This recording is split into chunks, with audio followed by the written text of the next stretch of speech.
What really makes a place feel like home, safety, and comfort, or just the stubborn will to keep going no matter what? All over the world, people don't pick the easy spots to live.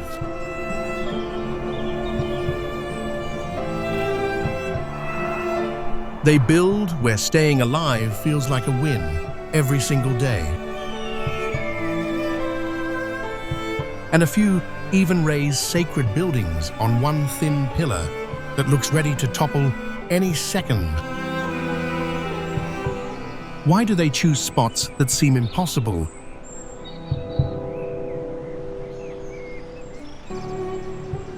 Others carve their homes straight into solid rock cliffs.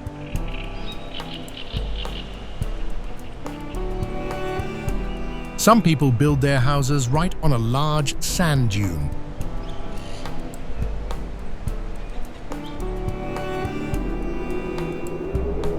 What keeps those buildings standing year after year?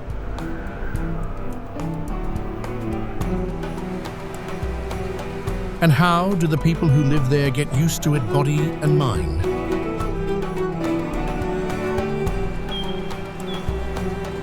In this video, we're going to look at some of the craziest homes on Earth.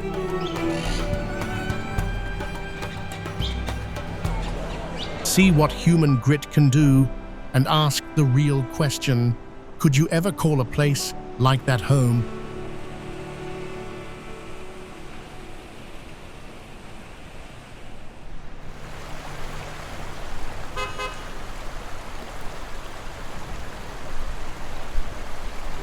Setenil de las Bodegas, Spain.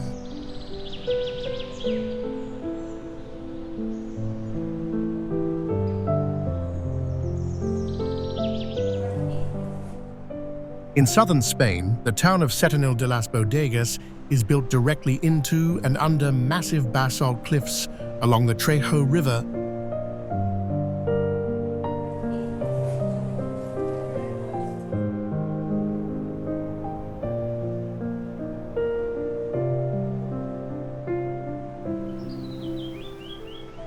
Homes and shops use the natural rock overhangs as permanent roofs.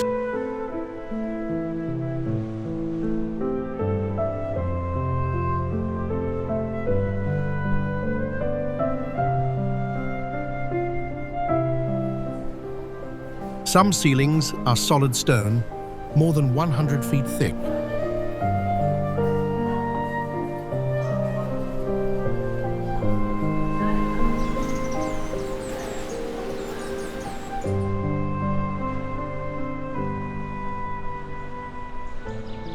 The rock provides natural insulation, keeping interiors cool in summer and warm in winter.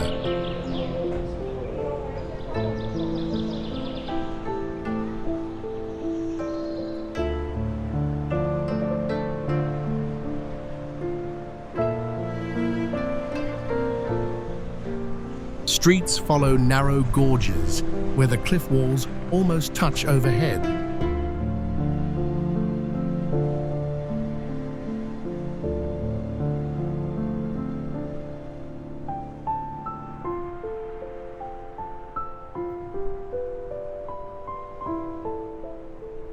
Whitewashed houses are carved into the rock face itself rather than built in front of it.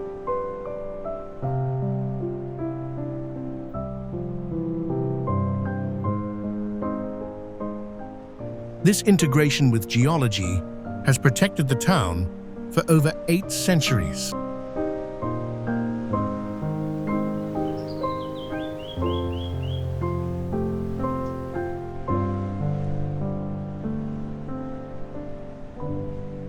Residents live literally inside the mountain.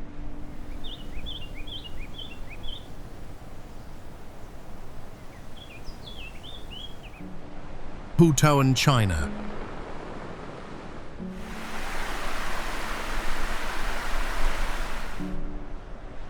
Houtouwan perches on steep cliffs of Shengshan Island in eastern China's Zhejiang province.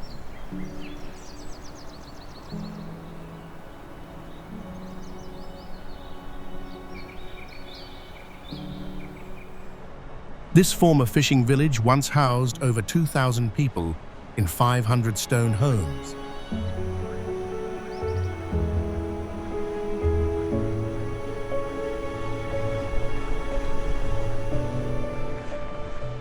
It thrived from the 1950s until the early 1990s on abundant East China Sea catches.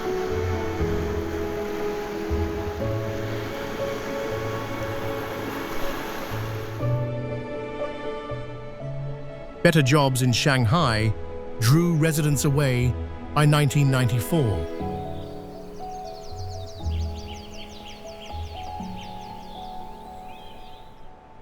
Now fewer than a dozen families remain.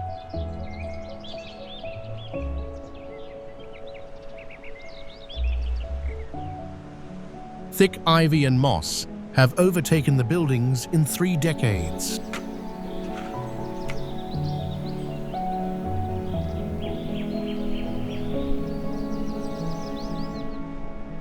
The site's 1,500-foot cliffs isolate it from mainland development.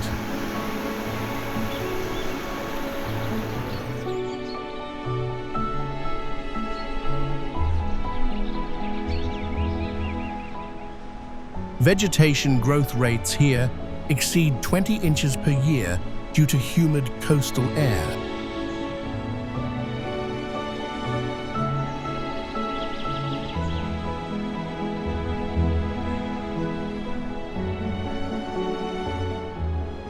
Abandoned homes now form a natural archive of mid-20th century architecture.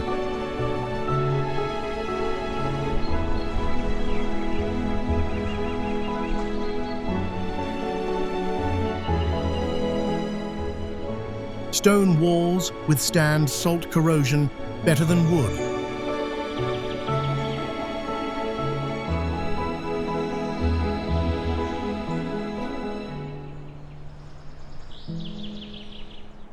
Nature's reclaim shows how quickly wilderness reclaims human efforts.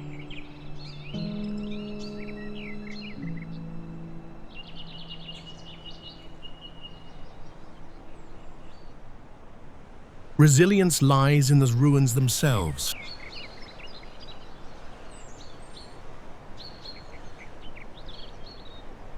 Vardzia, Georgia.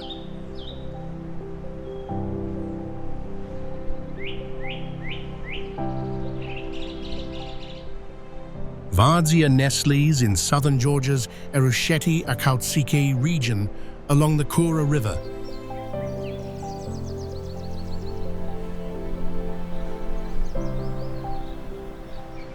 This cave complex began as a 12th century fortress under King Georgi III.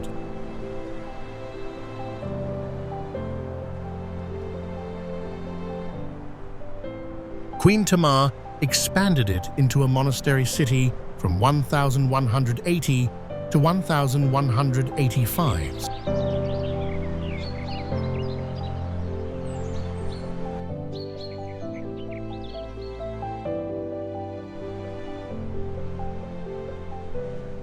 Workers carved 13 levels into a half-mile-long tough cliff face.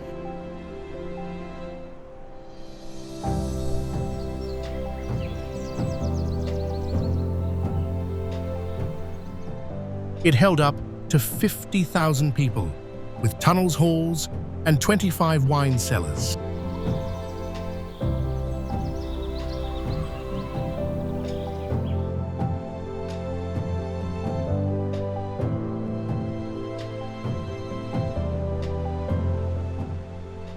An earthquake in 1283 exposed many chambers by collapsing outer walls.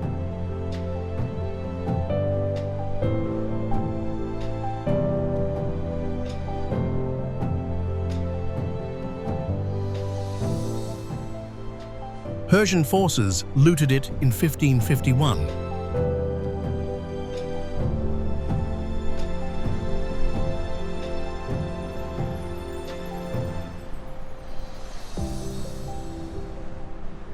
Today, it draws 100,000 visitors yearly for restoration efforts.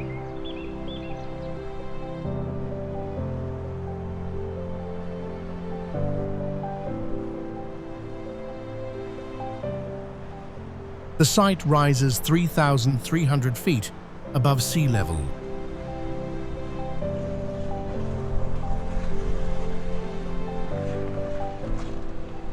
Irrigation channels still function after 800 years.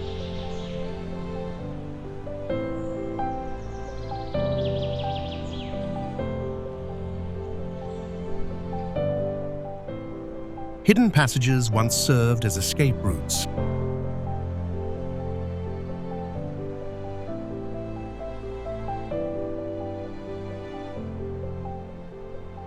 This blend of defense and devotion highlights medieval precision.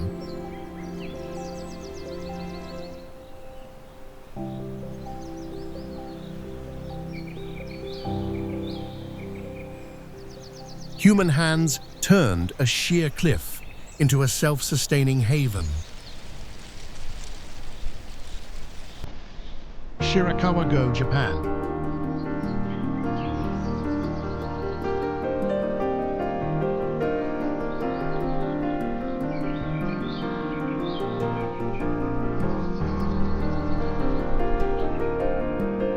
Shirakawa-go reaches 1,600 feet in a remote valley.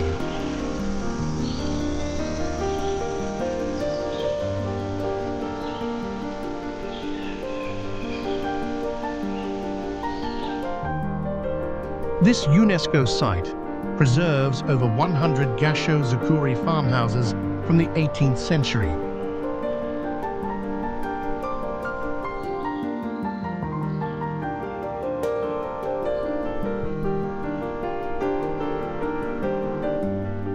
Steep thatched roofs, angled at 60 degrees, shed heavy snow loads.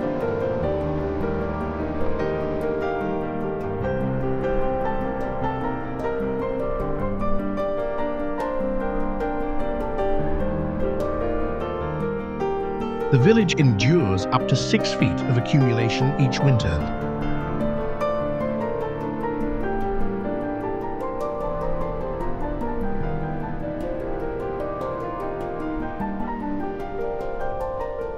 No nails secure the structures. Interlocking wooden beams provide strength.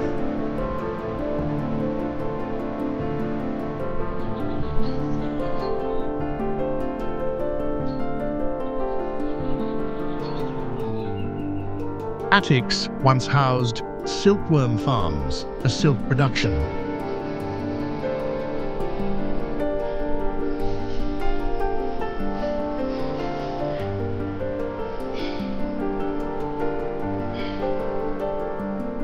Roofs last 40 years with community thatching rituals.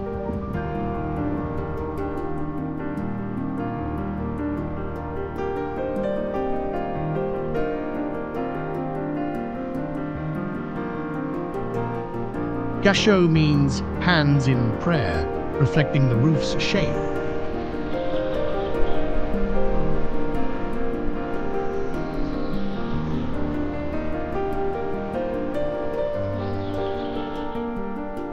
Flood irrigation from mountain streams supports rice fields.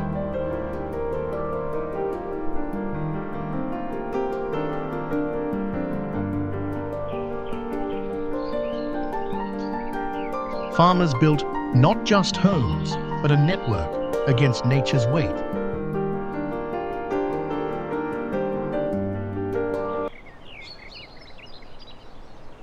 Mount Fanjing, China.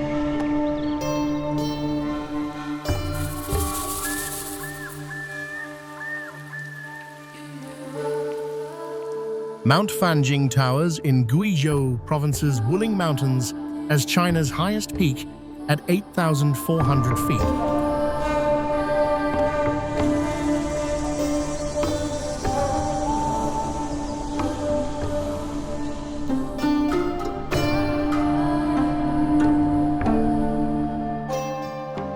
Two temples crown its summits, the Old Golden Summit at 8,189 feet and Red Cloud's Golden Summit at 7,660 feet.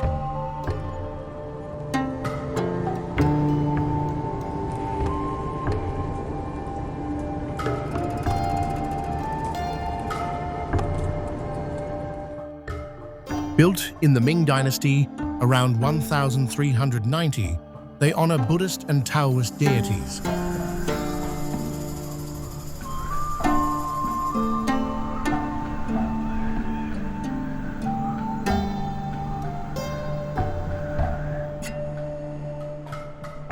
Temples use granite foundations to resist erosion.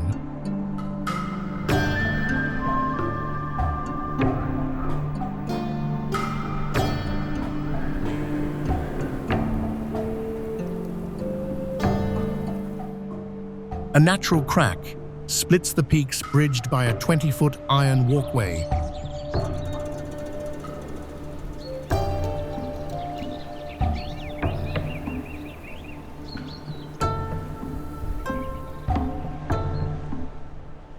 Pilgrims climb 8,808 stone steps to reach them.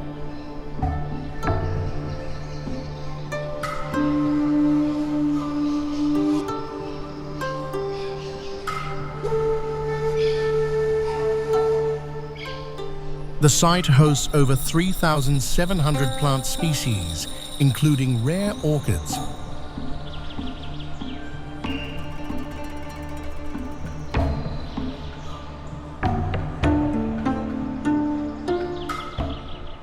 Monks engineered aqueducts for water supply.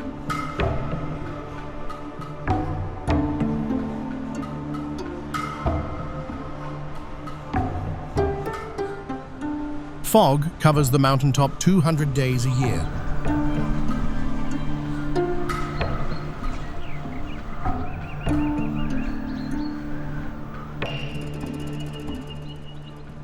This isolation preserved ancient rites.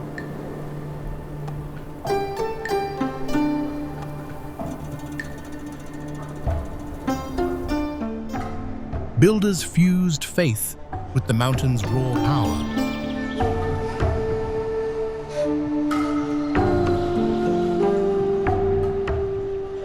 Sacred sites here stand as testaments to vertical devotion.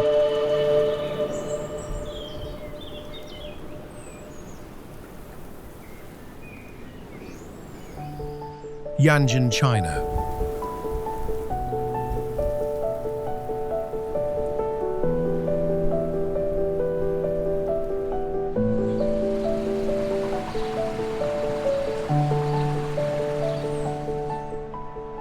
Yanjin County squeezes into Yunnan Province's Jinsha River Gorge in southwest China.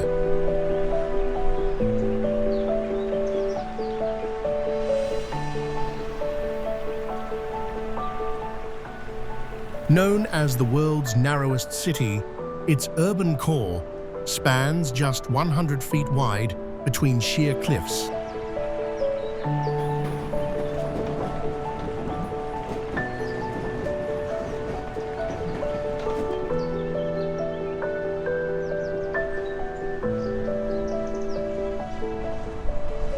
Founded along ancient tea trade routes in the Tang dynasty around 618 AD, it now houses 400,000 people.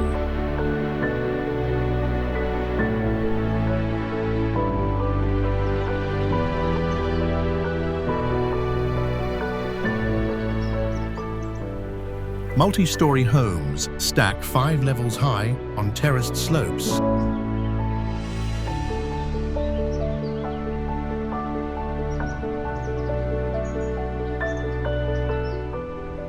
The river floods ground floors yearly during monsoons.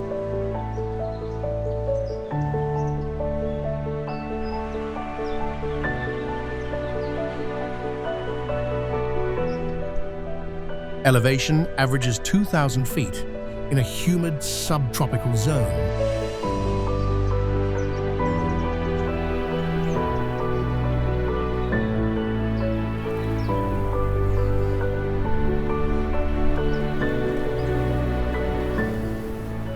Narrow alleys allow only foot traffic. Cable cars link upper districts.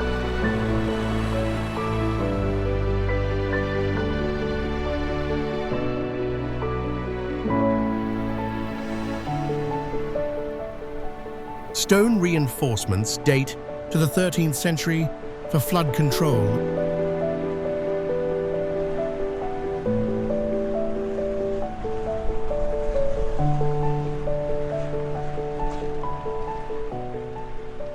Urban planning here defies the river's rage.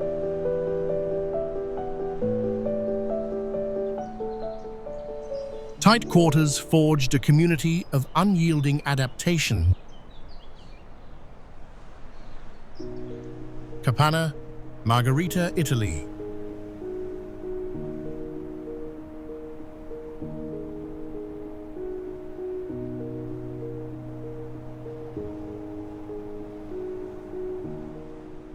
Capanna, Margherita crowns, Monte Rosa in the Pennine Alps, on the Italy-Switzerland border.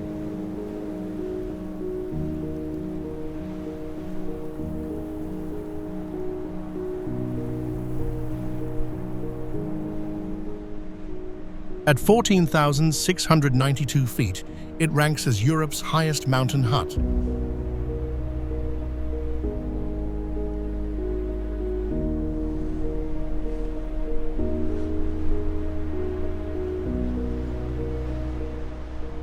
Built in 1893 of wood and stone, it shelters climbers and scientists.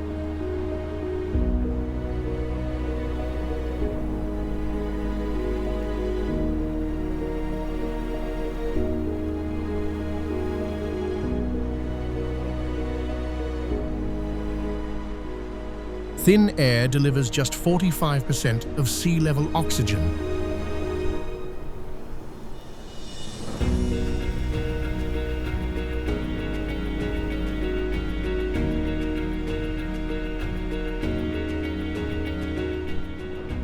Reinforced foundations anchor into permafrost to combat melting.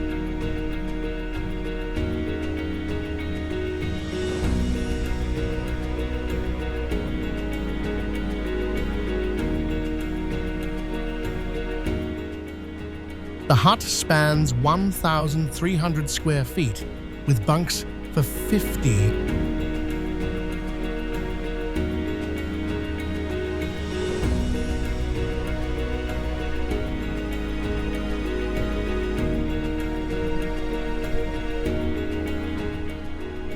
Engineering includes insulated walls against -20-degree Fahrenheit colds.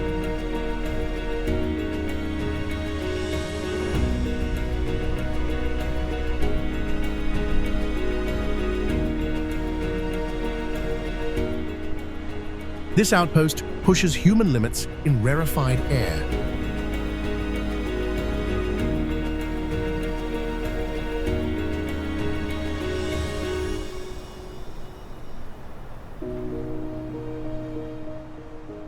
Builders proved wood can endure eternal ice.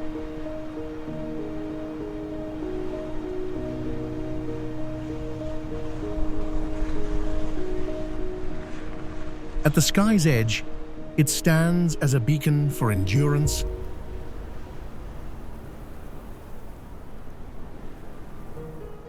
Lindisfarne Castle, United Kingdom.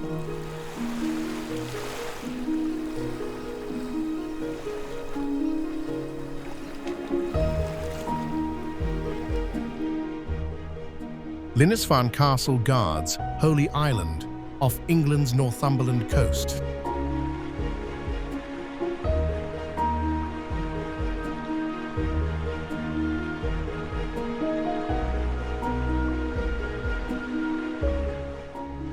Constructed in 1550 on a volcanic dolerite outcrop, it fortified against Scottish raids.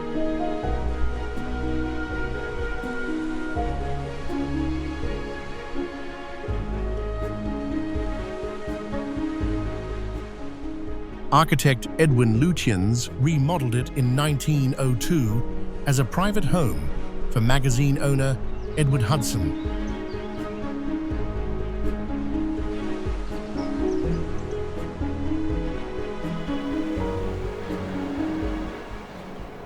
The structure rises 100 feet above sea level.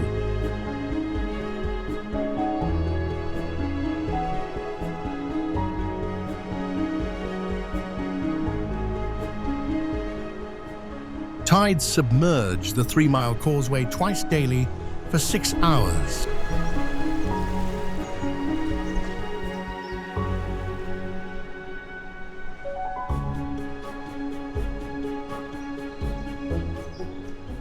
Igneous rock foundations resist erosion from North Sea gales.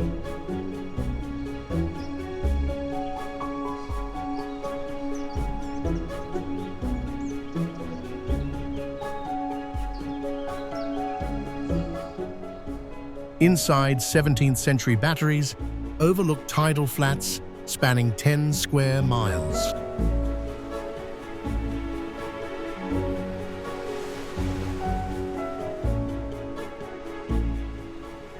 Georgian additions include a walled garden,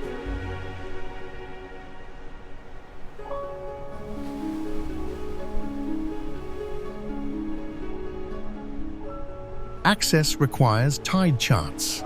Safe crossing lasts 4 hours.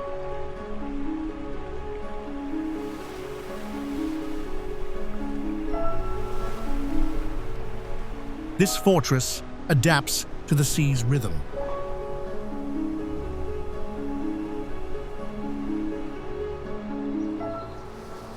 Stone walls echo centuries of vigilance.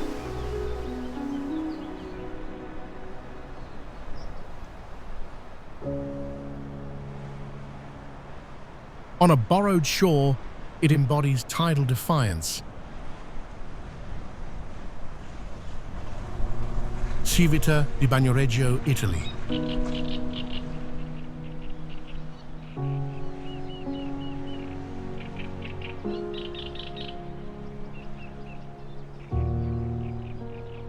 Civita di Bagnoregio crowns a tough plateau in central Italy's Lazio region.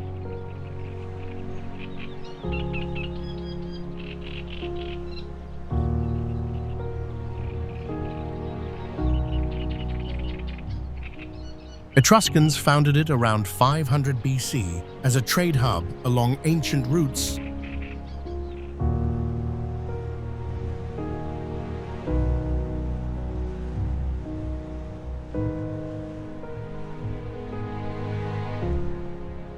Erosion from rivers and clay layers has isolated it on a shrinking ridge, earning the name Dying City.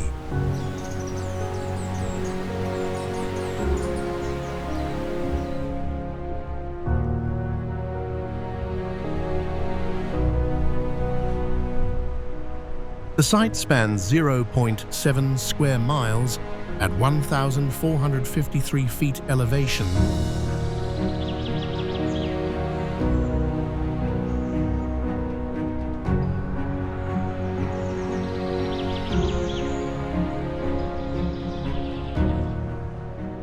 Only 14 residents live among 12th century stone homes, and a concrete bridge provides the sole access over deep ravines.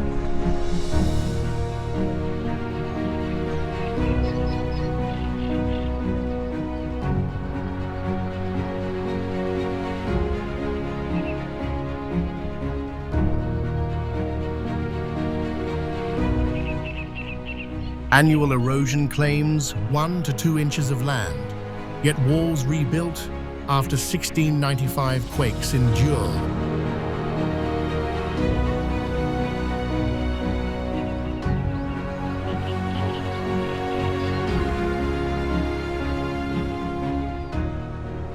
This fragile outpost demonstrates adaptive masonry against geological decay.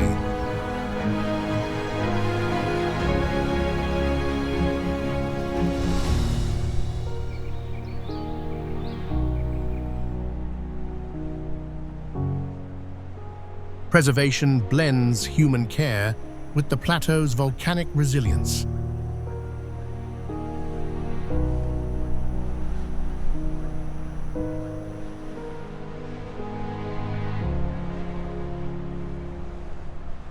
Ingenuity here sustains a timeless enclave.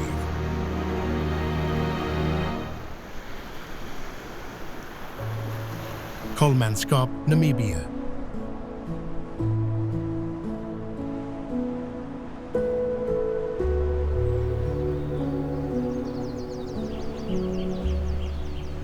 Kolmanskop emerged in Namibia's Namib Desert in 1908 after a railway worker found diamonds.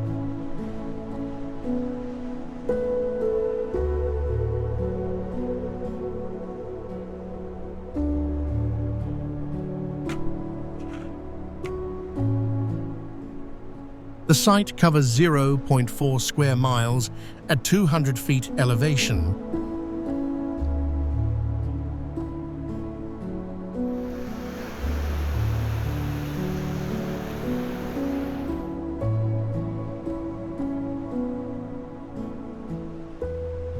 German colonizers built a town for miners and families.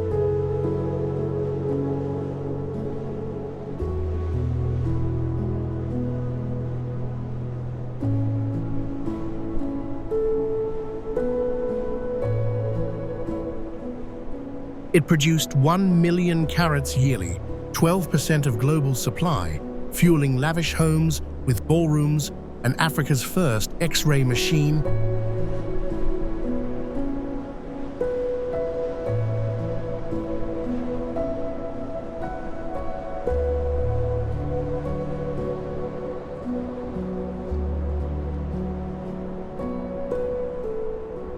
Mining ceased in 1950, and the last family left in 1956.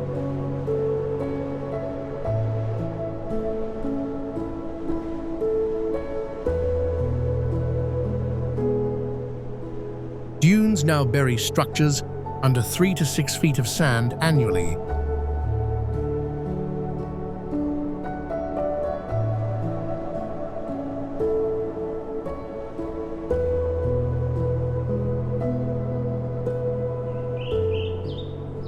Staircases lead to empty rooms filled with golden drifts.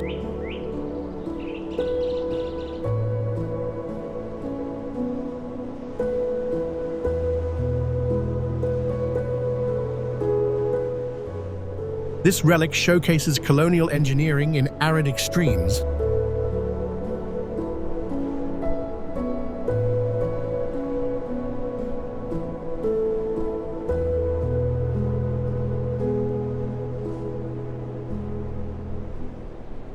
Desert reclamation underscores mining's fleeting legacy.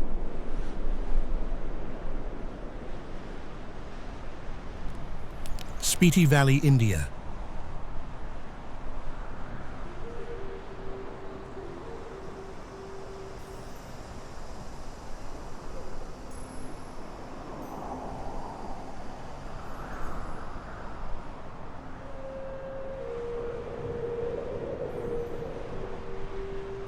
Spiti Valley carves through northern India's Himachal Pradesh in the western Himalayas.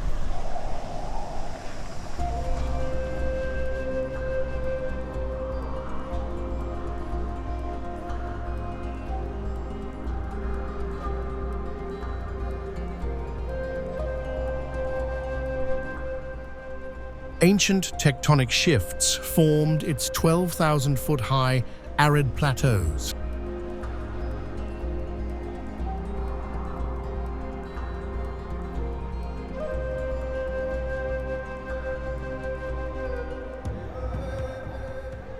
Key Monastery anchors the region at 13,668 feet, built in the 11th century for Gelugpa monks.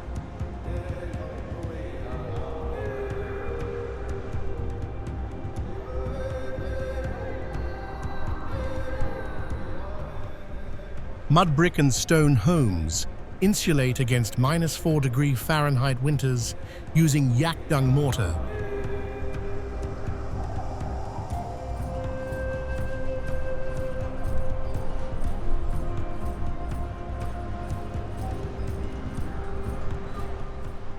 Monastery walls withstood Mongol raids in 1260.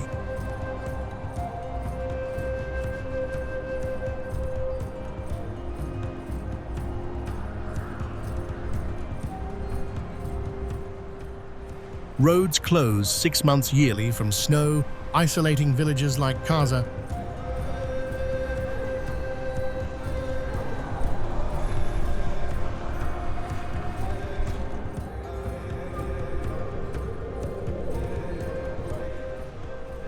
Herders sustain herds on sparse meadows.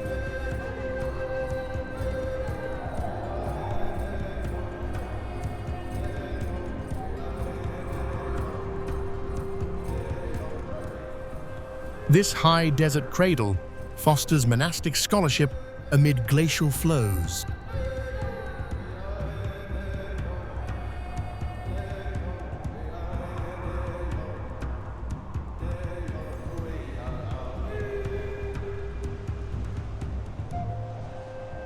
Adaptation to thin air reveals pastoral endurance.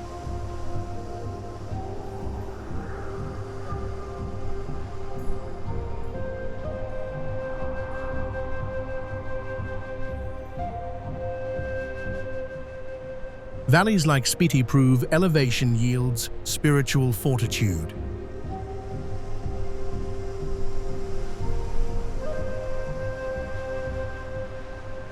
Kandovan, Iran.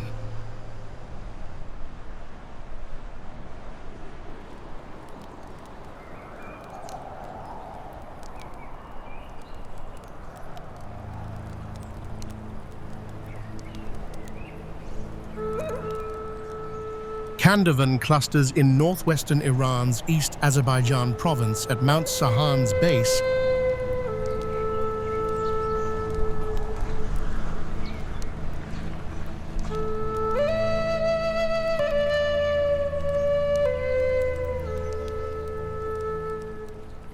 The village covers 0.1 square miles at 6,500 feet elevation.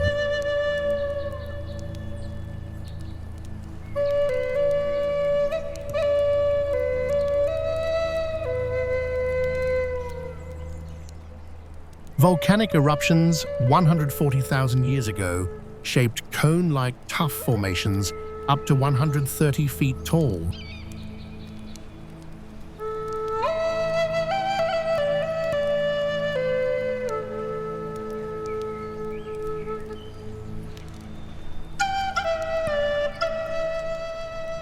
Residents hollowed multi-level homes starting in the 13th century during Mongol invasions.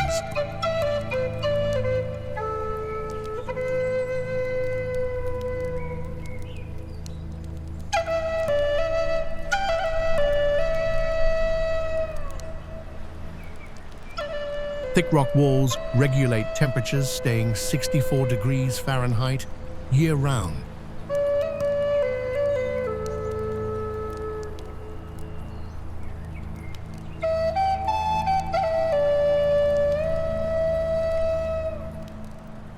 Tuff's porosity absorbs seismic shocks, surviving quakes intact.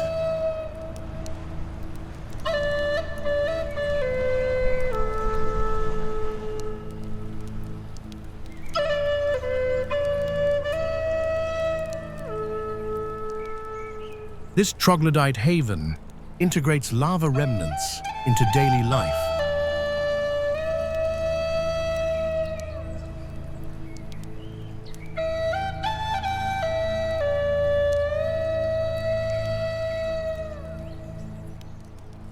Engineering harnesses geology for seismic safety.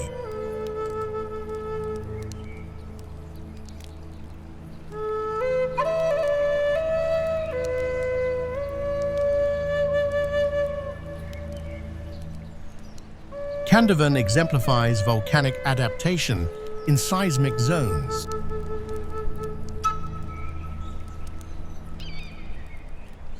Castellfollit de la Roca, Spain.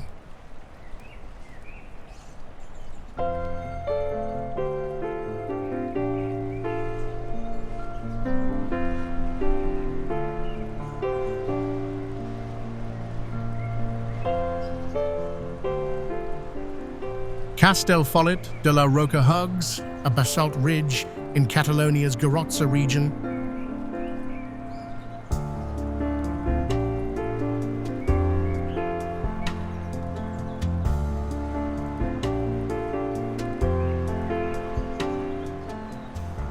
Two lava flows from hundreds of thousands years ago stacked into a 164-foot high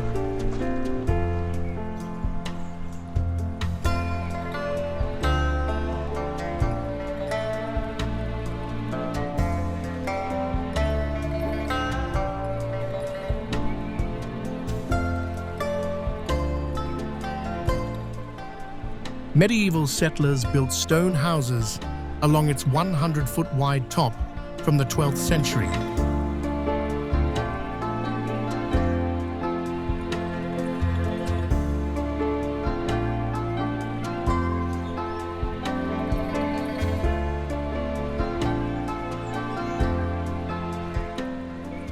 Fluvia and Torrent rivers erode flanks at 1 inch yearly.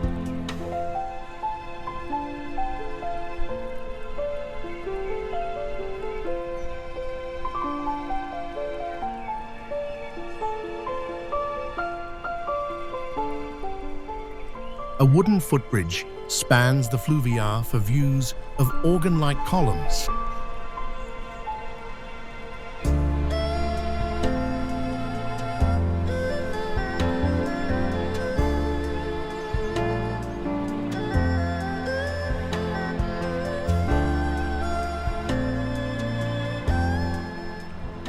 Quarry operations supplied stone for Barcelona's Sagrada Familia since 1882.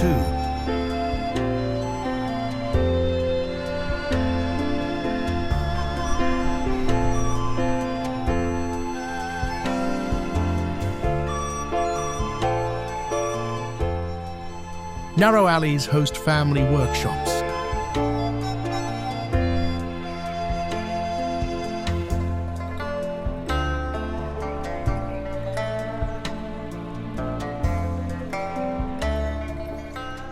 This linear bastion maximizes precarious terrain.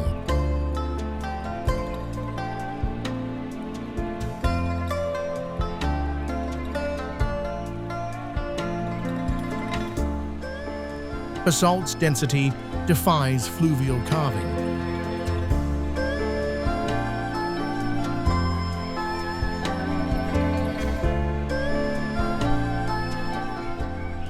Castellfollit illustrates volcanic perching in riverine confines.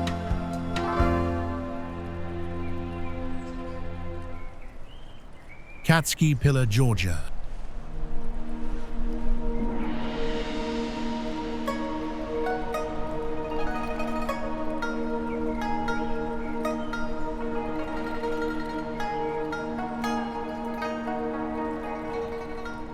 Katskhi Pillar rises as a limestone monolith in western Georgia's Imereti region.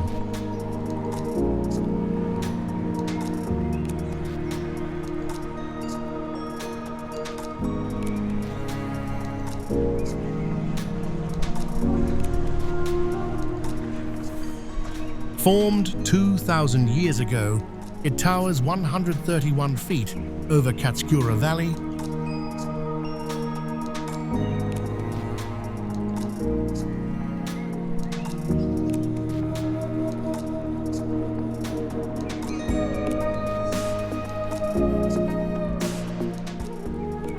Stylite monks scaled it from the 6th century for ascetic isolation.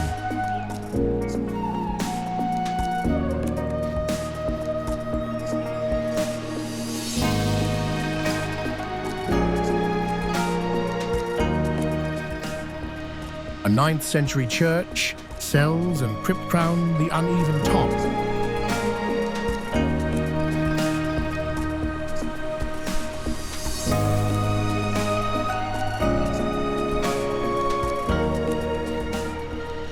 No permanent residents occupy it since 2015, but monks pray weekly.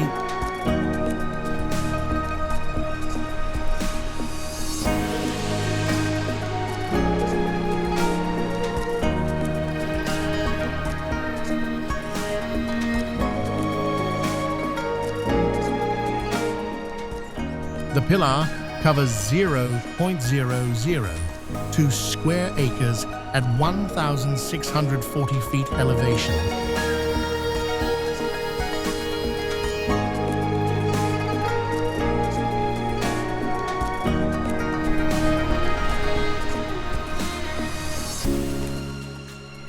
Restoration preserved frescoes from 13th century inscriptions.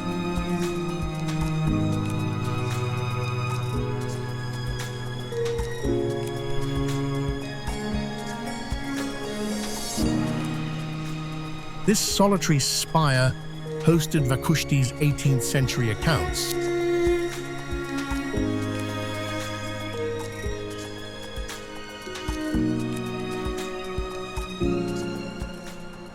Vertical devotion shaped early Christian rites.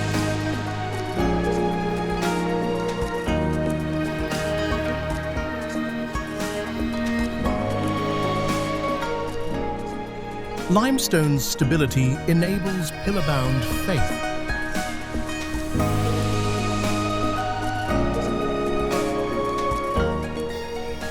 Katskhi embodies monastic ascent in rugged vales.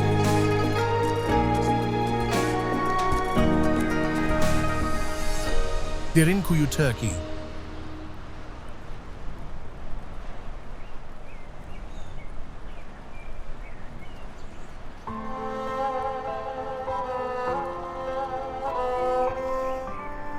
Derinkuyu burrows beneath Cappadocia's Nevşehir province in central Turkey.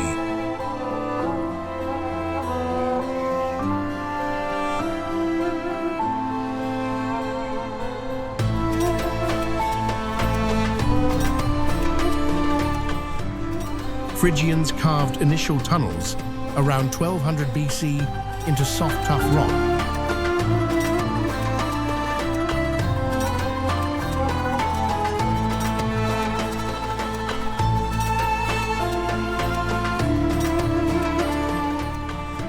Byzantine Christians expanded it to 18 levels by the 7th century for Arab raid shelters.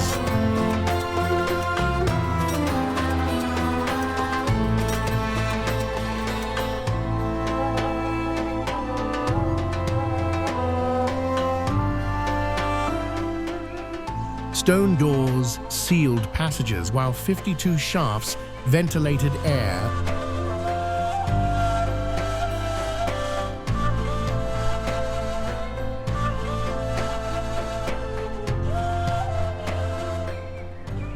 No population lives there now.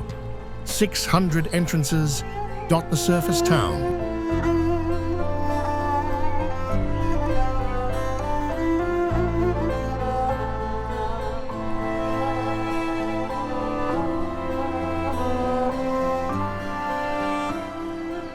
Excavation since 1963 opened 8 levels to 500,000 visitors yearly.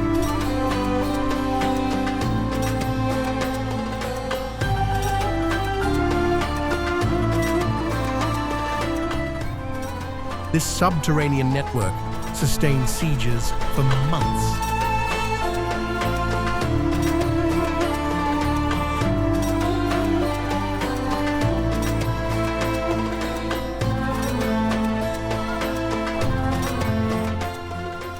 Tufts' malleability enabled vast refuge.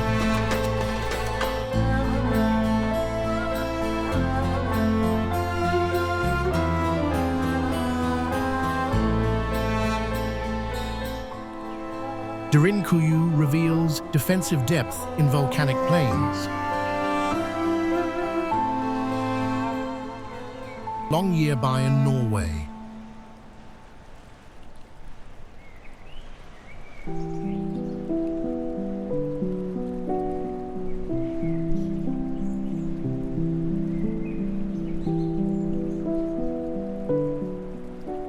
Longyearbyen anchors Norway's Svalbard archipelago in the Arctic Ocean.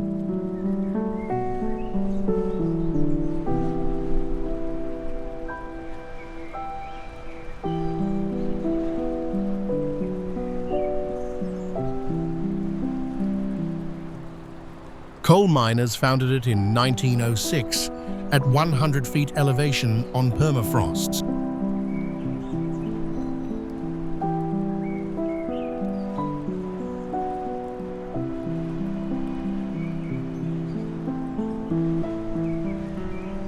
Homes elevate on stilts to avoid thawing ground, which rises 0.2 inches yearly from warming.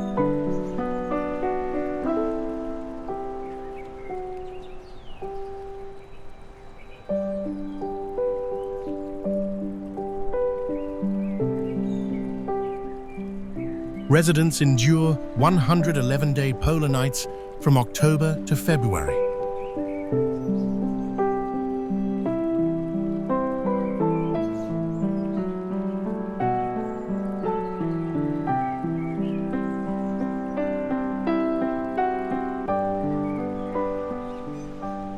The global seed vault, 400 feet inside a mountain, stores 1.3 million crop varieties.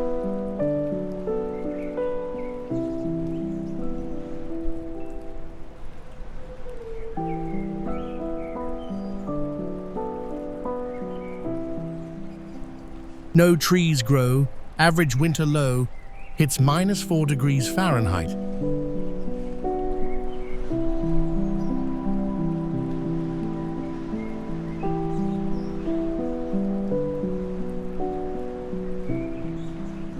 Burials banned since 1950 preserves corpses in ice.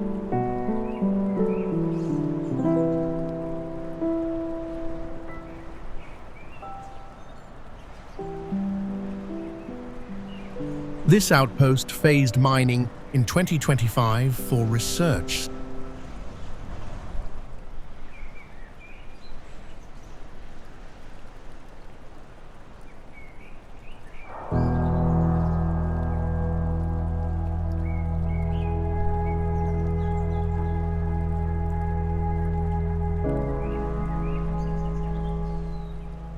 Permafrost's grip demands elevated design.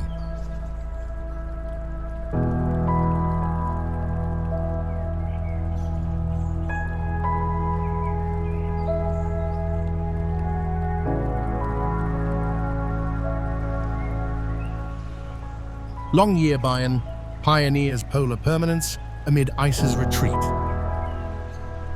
Montserrat, mountain Spain.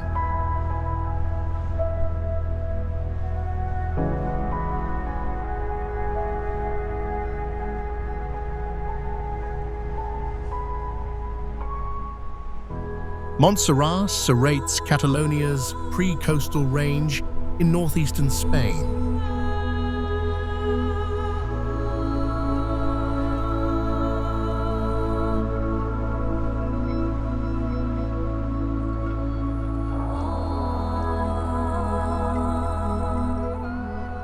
Erosion sculpted pink conglomerate peaks over 39 million years to 4,055 feet high.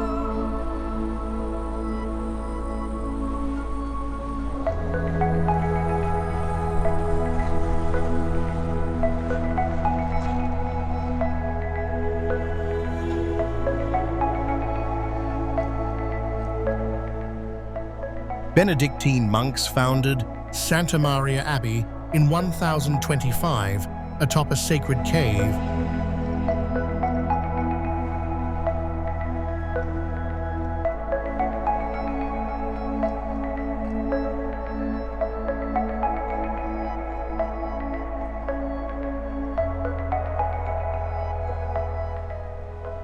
The Black Madonna statue draws 2.5 million pilgrims yearly.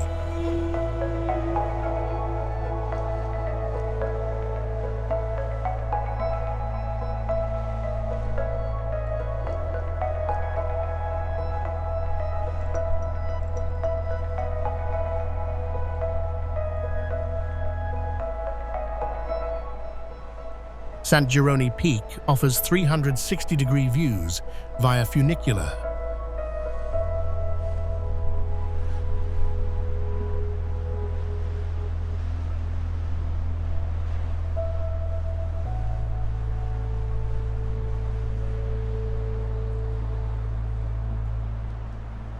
Basilica hosts Escalania Choir, Europe's oldest boys' ensemble.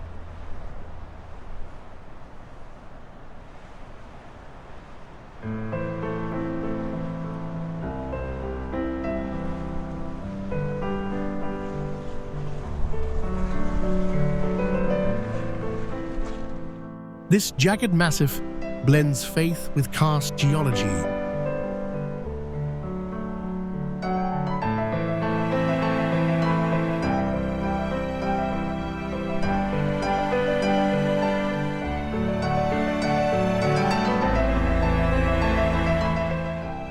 The erosion's artistry frames monastic legacy.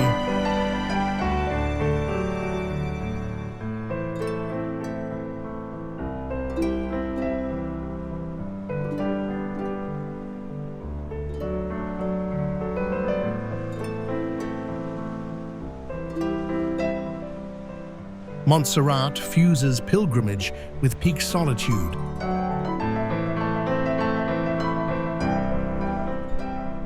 Göbekli Tepe, Turkey.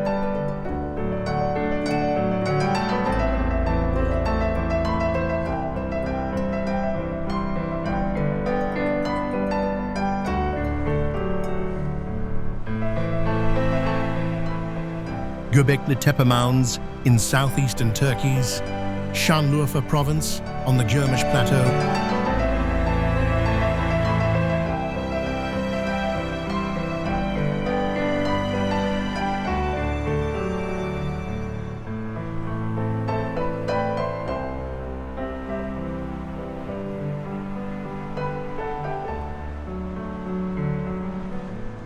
Excavation since 1995 uncovered 10% of 22 acres at 2,625 feet elevation.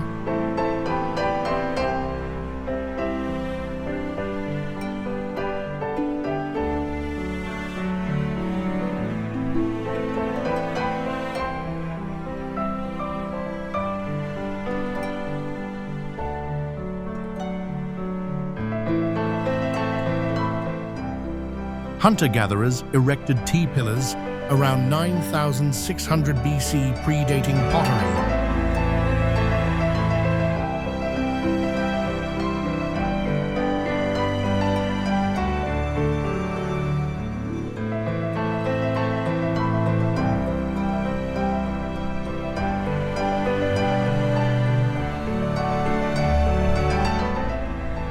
"20 circular enclosures, each 65 feet across, feature 20-ton monoliths with animal reliefs.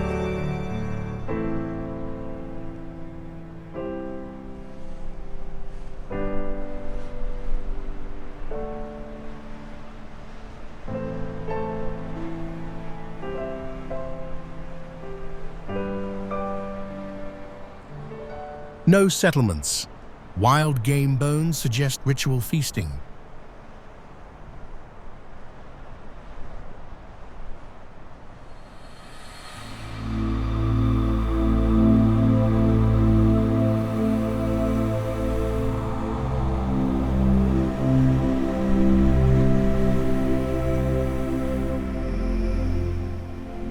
Pillars depict belts and foxes, hinting at symbolic origins.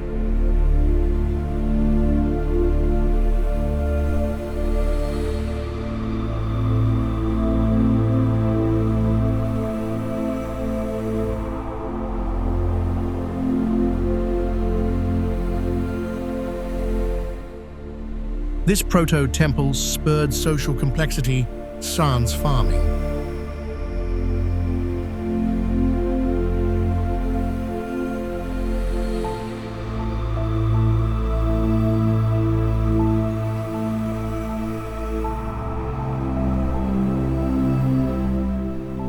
Göbekli Tepe redefines Neolithic gathering in upland steppes.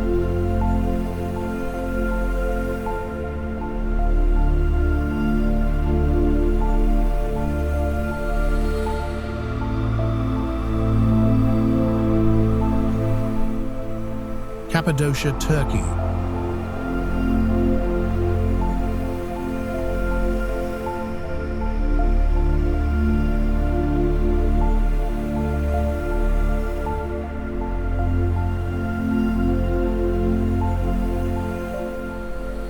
Cappadocia stretches across central Turkey's Nevşehir province on a volcanic plateau.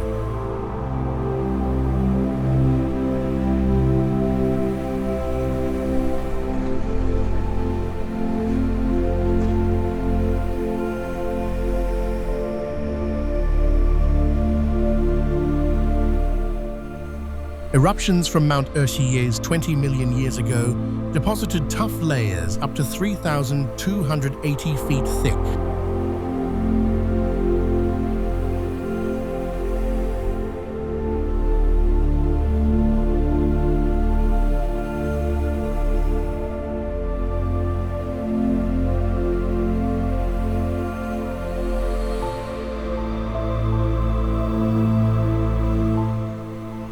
erosion-carved fairy chimneys reaching 130 feet high over millennia.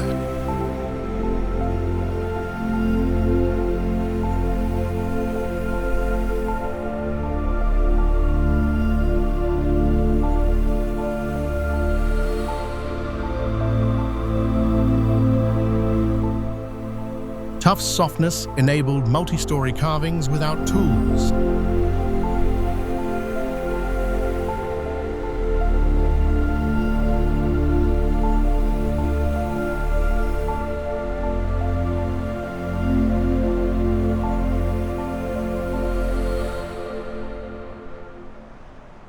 Christians hollowed homes and churches into the tuff from the 4th century AD to evade Roman persecution.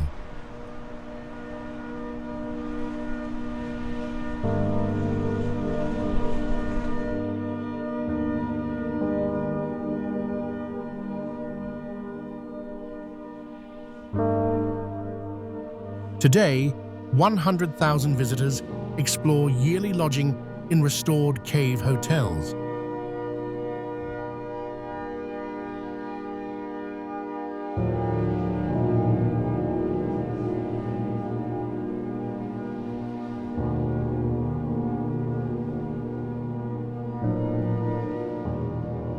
This sculpted terrain showcases erosion-fueled habitation in volcanic badlands.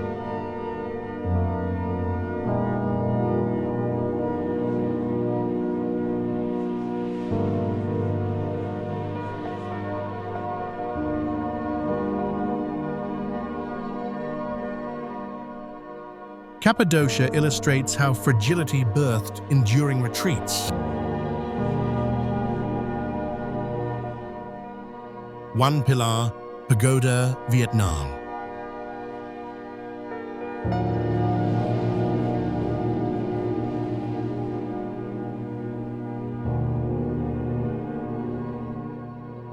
One Pilar Pagoda stands in Hanoi's Ba Dinh district beside Ho Chi Minh Mausoleum.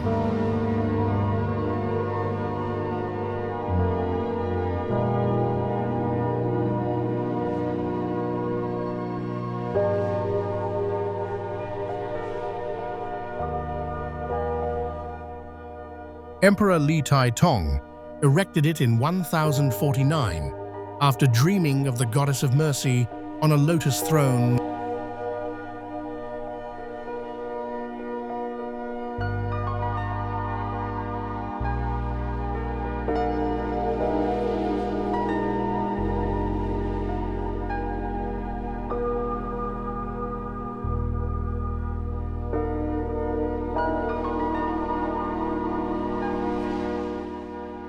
The site honors her for blessing him with a son embodying purity amid hardship.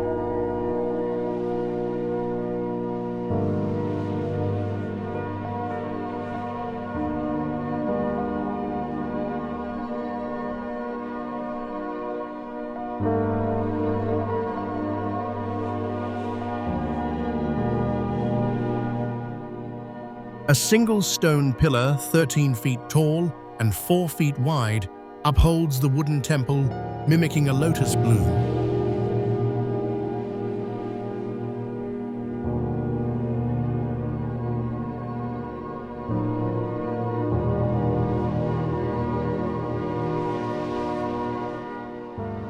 Destroyed in 1954 during French withdrawal reconstruction, followed in 1955 using Nguyen dynasty designs.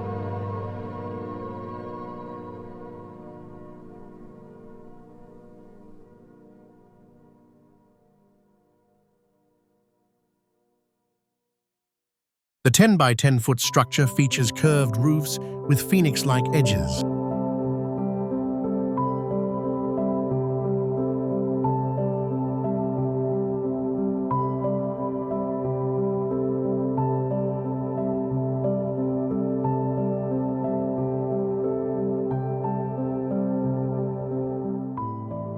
Inside, a serene altar venerates the Buddhist mercy goddess.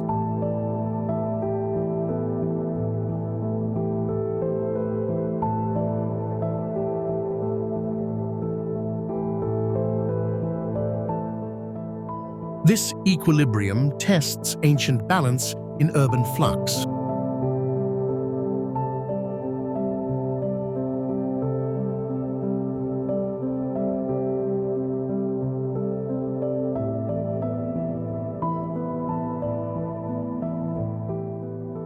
Vietnam's engineering here channels devotion through singular support.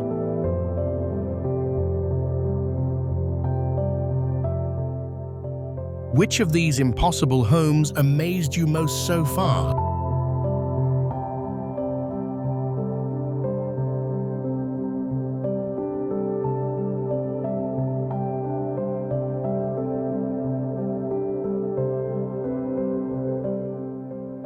Drop your favorite in the comments, smash that like button, and subscribe with notifications on.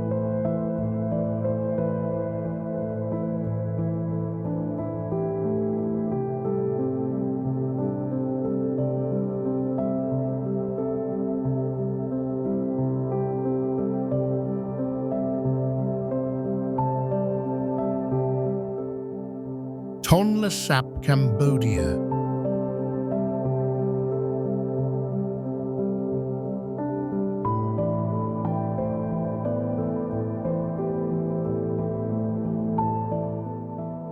Tonle Sap anchors Cambodia's Siem Reap province as Southeast Asia's largest freshwater lake.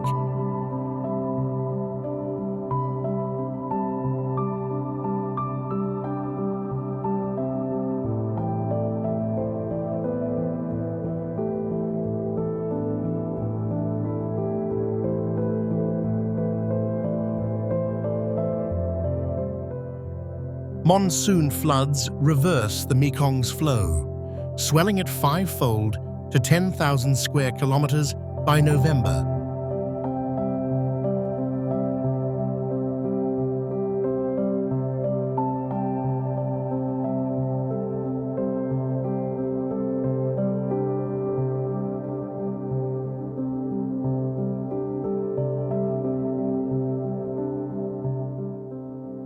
Floating villages like Chong Kneas house 6,000 Khmer Cham and Vietnamese in stilted or buoyant homes.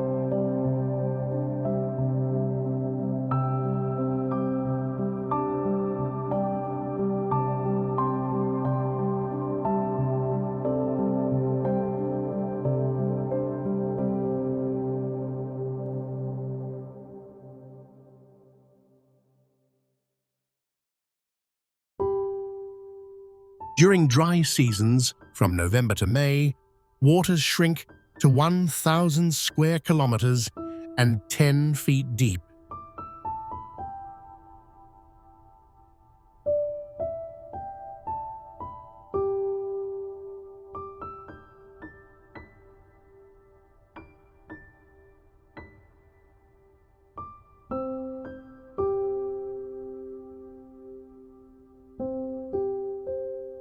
Residents anchor with barrels and ropes, relocating seasonally.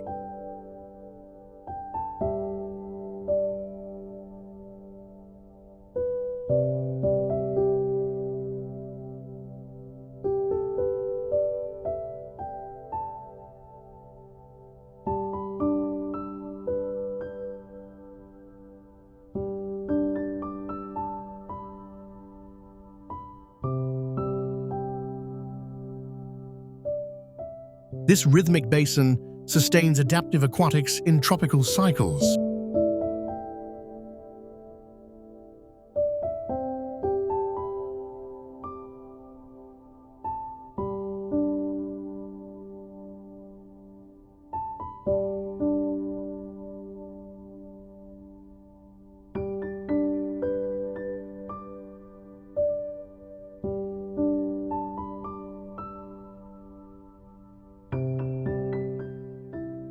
Tonle Sap embodies fluid resilience against seasonal surge.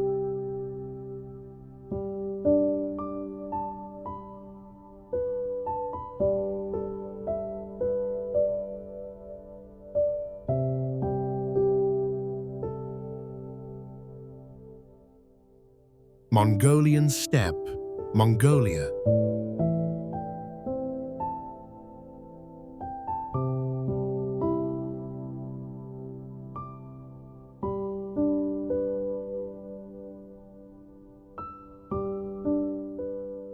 Mongolian steppe sprawls across Central Asia's vast grasslands in Mongolia's Khenti province.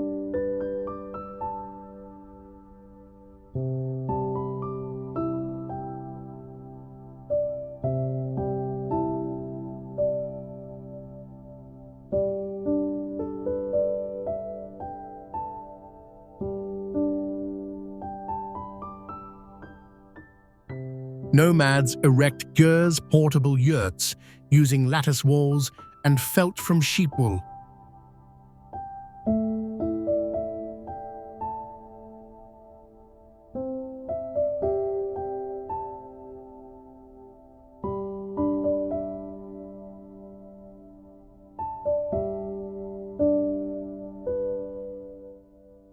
Assembly takes 2 hours for a 20-foot diameter frame with 80 roof poles.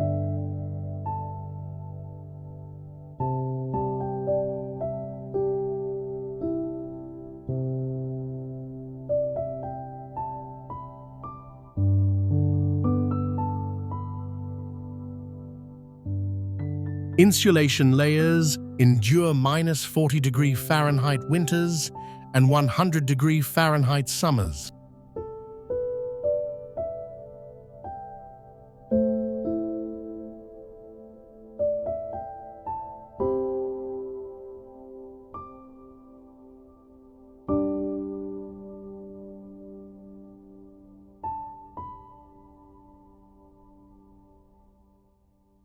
Gers lack foundations mirroring migratory paths for grazing.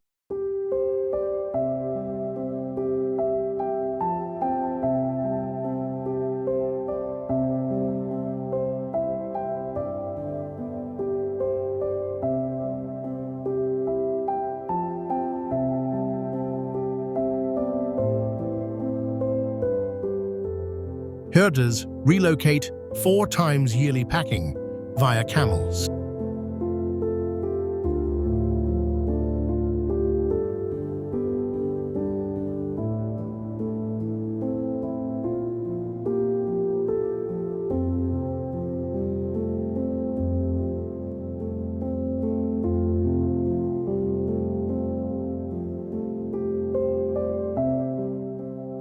This circular haven promotes communal harmony in endless plains.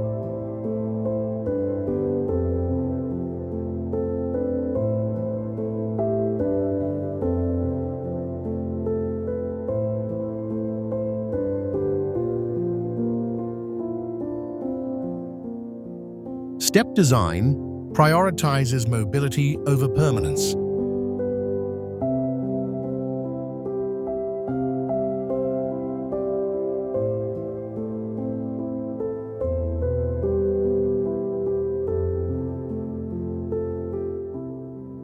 Mongolia's Gers affirm pastoral ingenuity in continental extremes. Shibam, Yemen.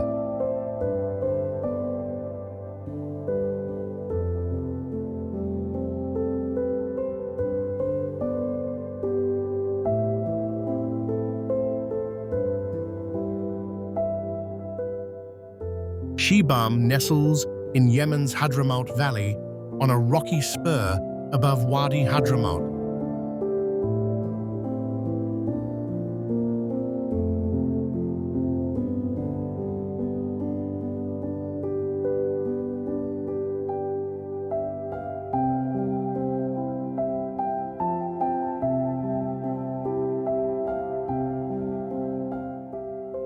After a 1532 flood, raised prior settlements, 16th century builders stacked mud brick towers on a grid for defense.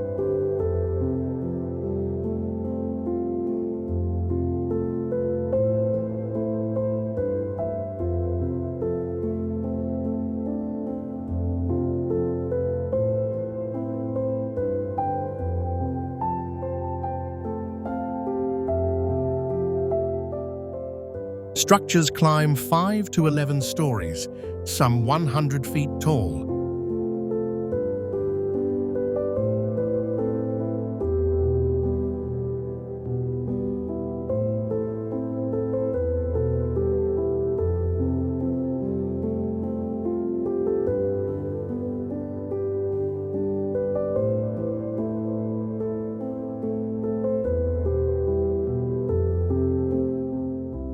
Ground floors store grain, upper levels host families.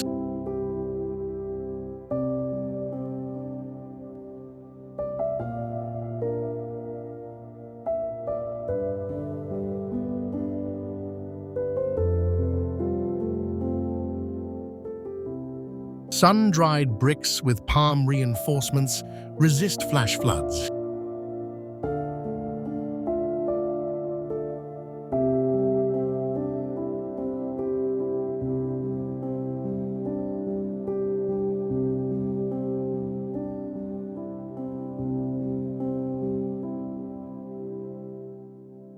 UNESCO inscribed it in 1982 as vertical urbanism's earliest example.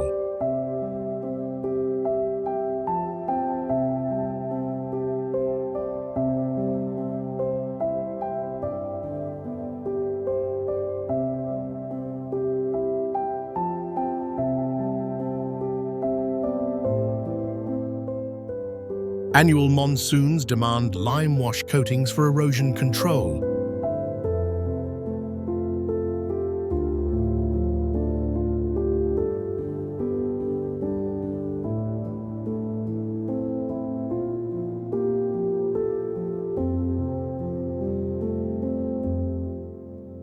Shibam's adobe ascent redefines density in arid confines.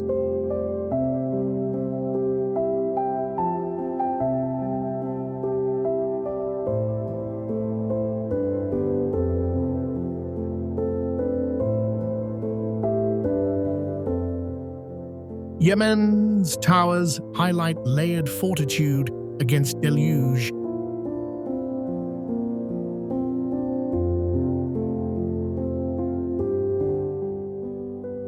Vardzia, Greece.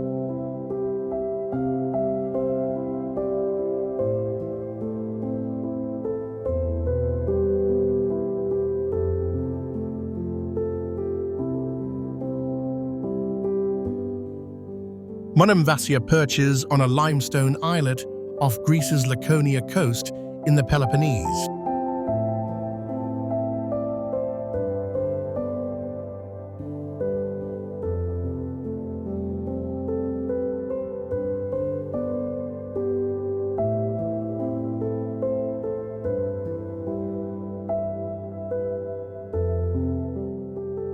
Byzantines founded it in 583 AD as refuge from Slavic raids, naming it for its single causeway entry.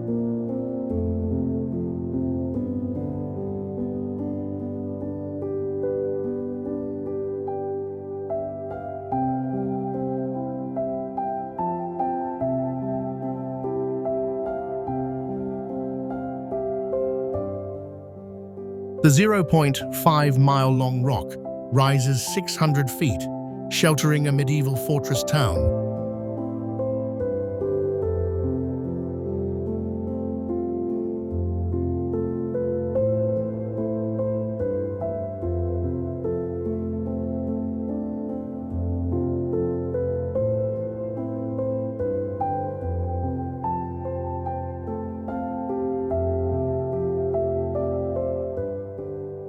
Venetian rule from 1463 added bastions. Ottomans occupied until 1821 Greek liberation.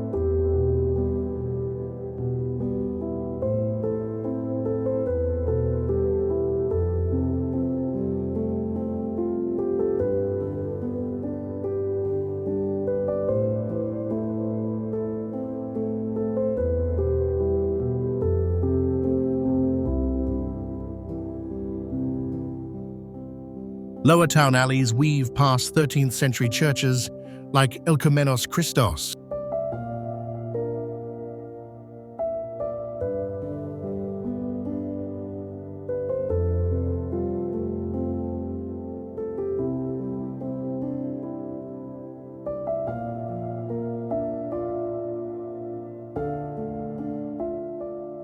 Upper Acropolis, reached by 1,000-foot paths, overlooks Houtouwan sea vistas.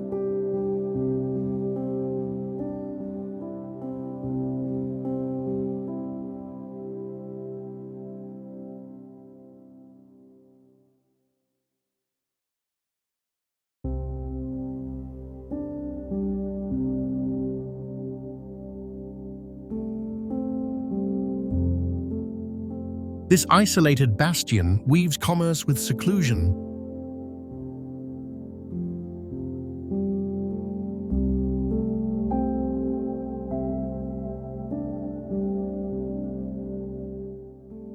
Greece's rock enclave chronicles layered sovereignty in maritime straits.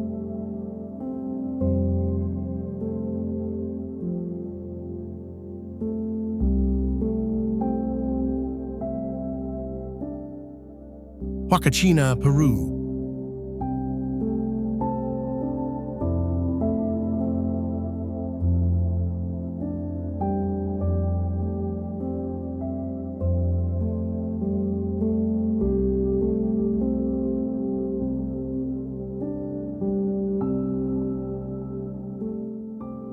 Huacachina cradles southwestern Peru's Ica province in the Atacama Desert's northern fringe.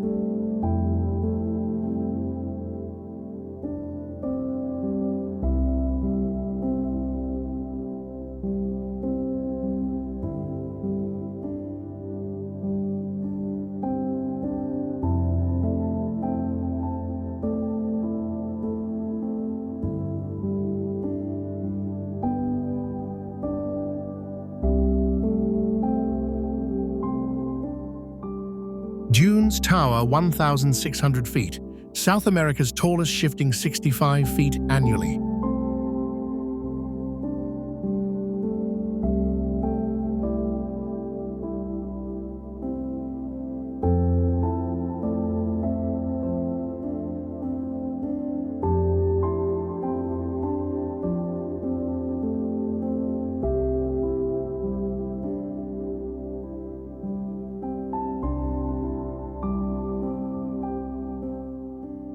A natural lagoon, fed by underground aquifers, birthed the oasis around 1940 as a spa for elites.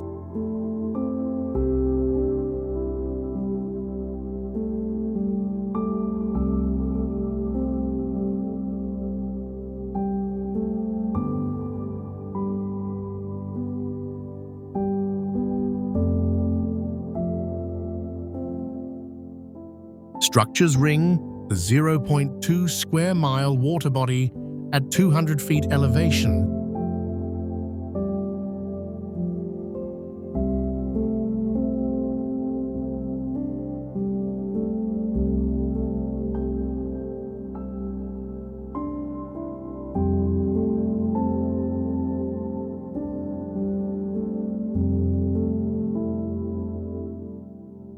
Legends claim a mermaid princess formed it, fleeing a hunter, her cape, birthing dunes.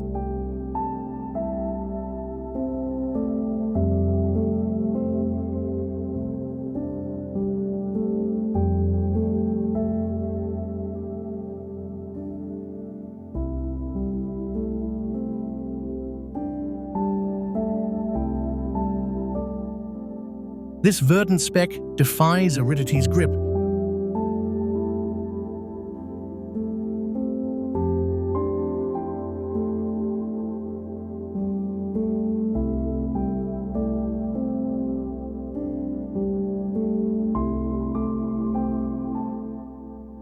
Peru's lagoon enclave spotlights subterranean sustenance in coastal voids.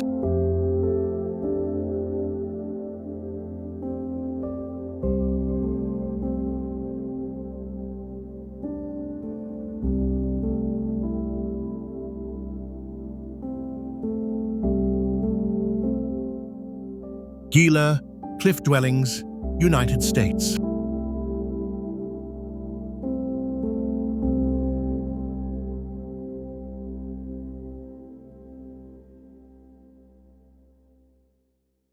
Gila cliff dwellings embed southwestern New Mexico's Catron County in the Gila Wilderness.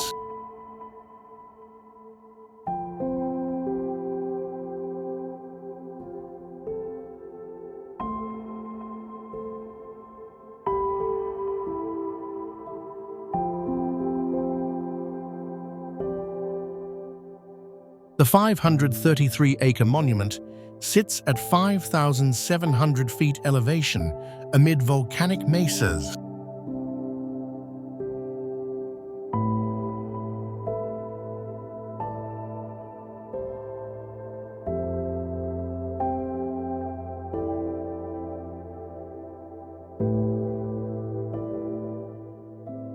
Mogollon culture carved 46 rooms into 5 alcoves around 1280 AD during drought.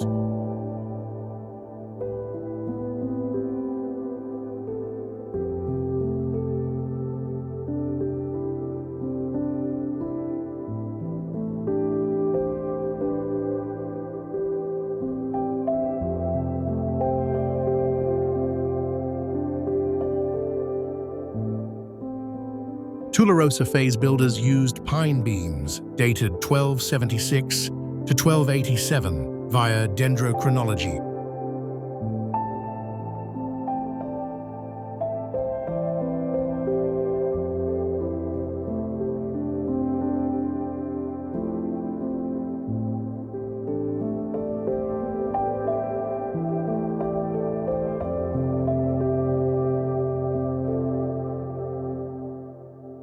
A 1-mile trail climbs 180 feet to sites drawing 20,000 visitors yearly.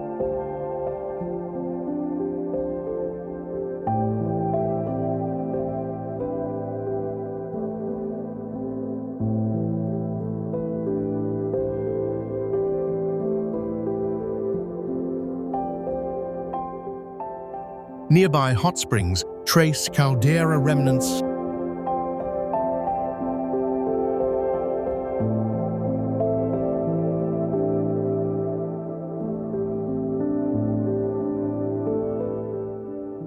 Artifacts revealed trade with Anasazi neighbors.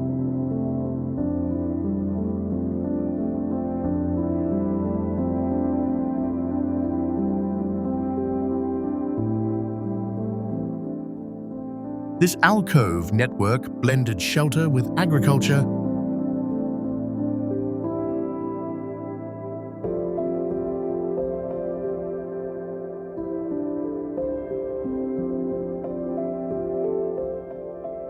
New Mexico's canyons underscore communal craft in forested wilds in Hampi, India.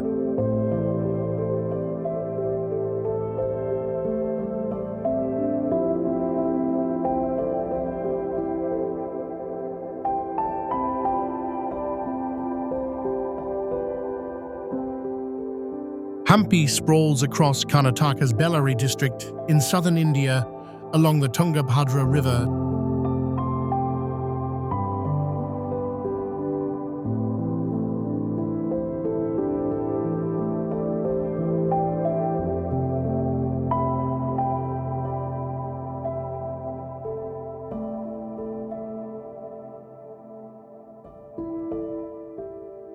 This UNESCO site covers 10 square miles with over 1,600 monuments from the Vijayanagara Empire, founded in 1336 CE by Harihara I and Bukharaya.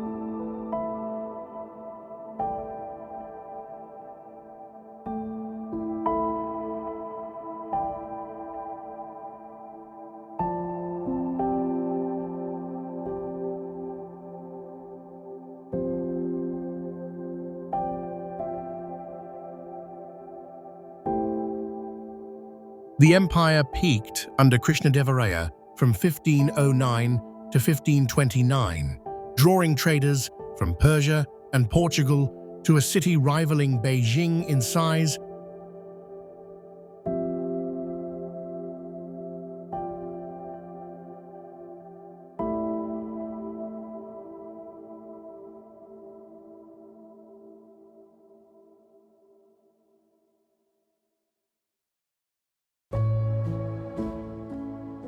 Structures include Dravidian temples like Virupaksha and Vitala with its stone chariot, plus royal palaces and elephant stables.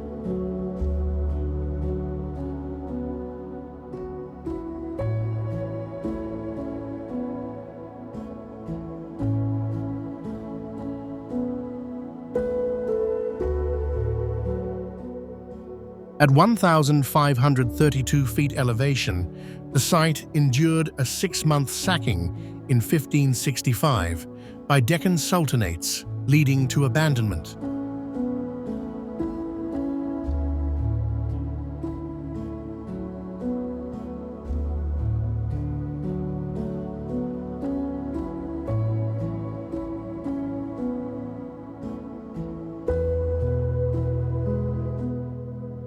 Hampi's scale housed 500,000 residents at its height.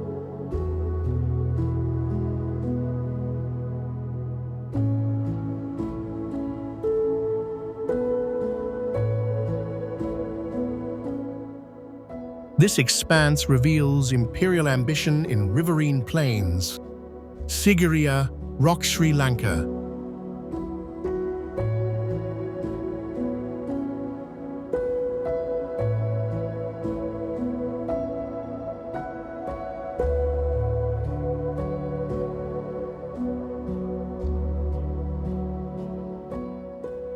Sigiriya looms in central Sri Lanka's Matale district as a granite monolith formed by ancient volcanic activity.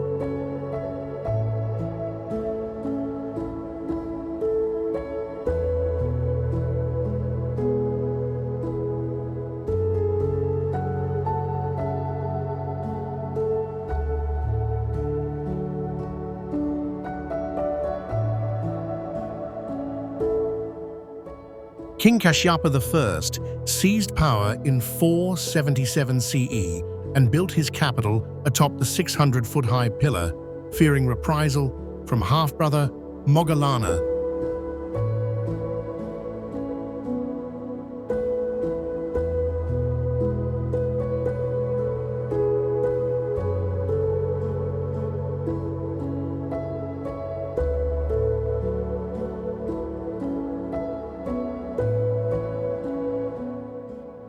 The 1.6 square mile complex includes symmetrical water gardens and reservoirs fed by underground conduits.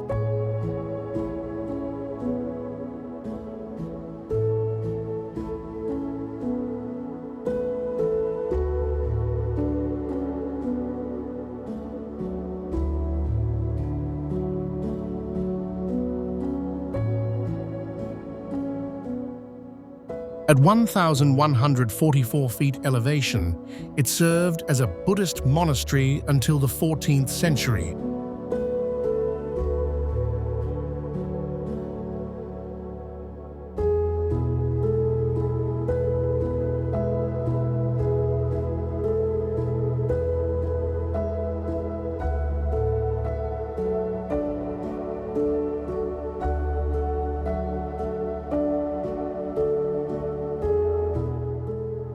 Excavations since 1890 uncovered 80% of structures.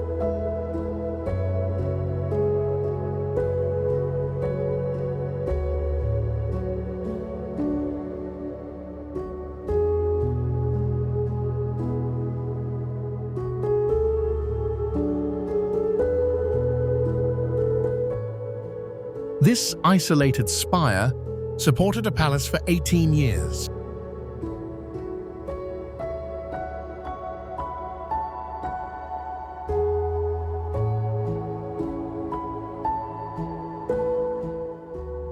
Sigiriya exemplifies vertical fortification in jungle lowlands.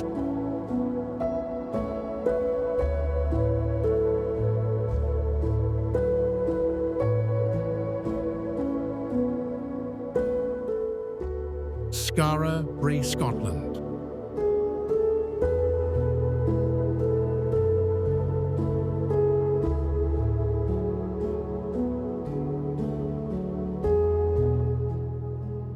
Skara Brae clusters on mainland Orkney's Bay of Scale in northern Scotland.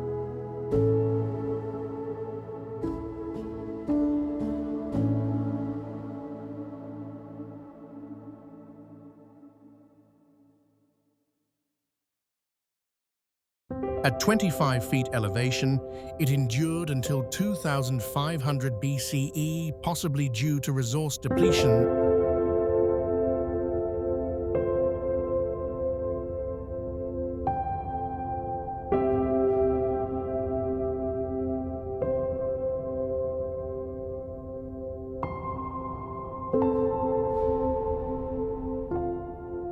Neolithic farmers settled here around 3100 BCE, building 10 stone houses, linked by passages into a dune for insulation.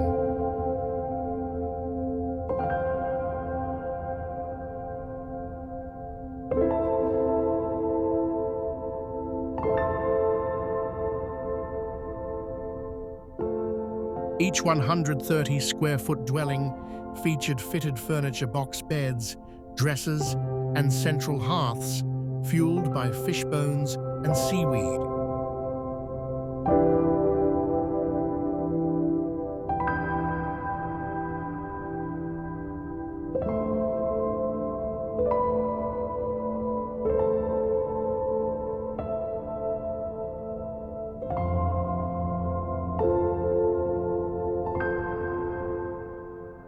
Middens of shells and barley grains supported residents through farming and fishing.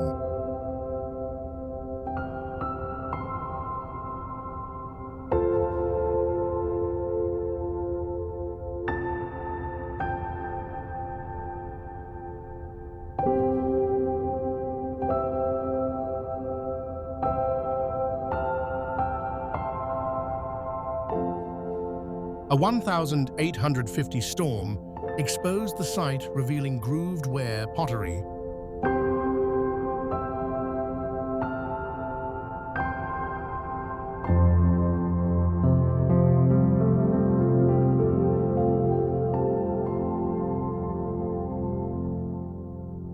Artifacts like carved balls suggest trade networks.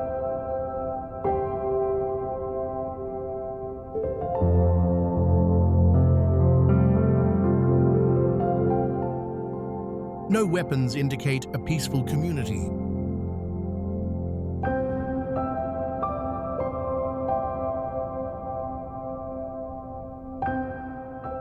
Skara Brae's intact layout unveils domestic innovation in coastal dunes.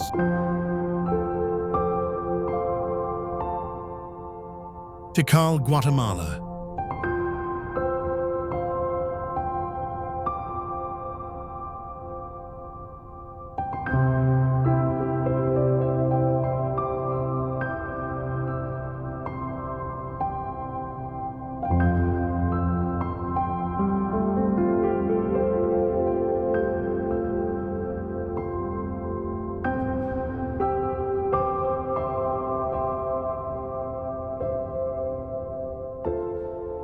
Tikal in northern Guatemala's Petén Basin is a 222 square mile ancient Mayan city within Tikal National Park, a UNESCO World Heritage Site.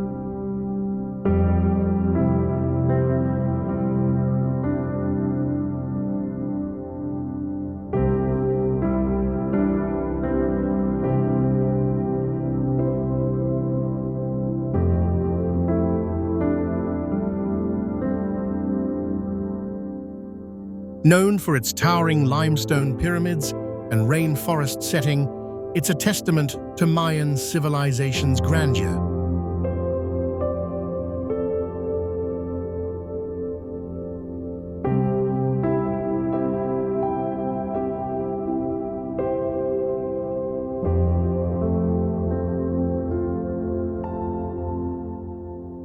Built from 600 BCE to 900 CE, Tikal's 3,000 structures include Temple 1, a 154-foot pyramid from 732 CE.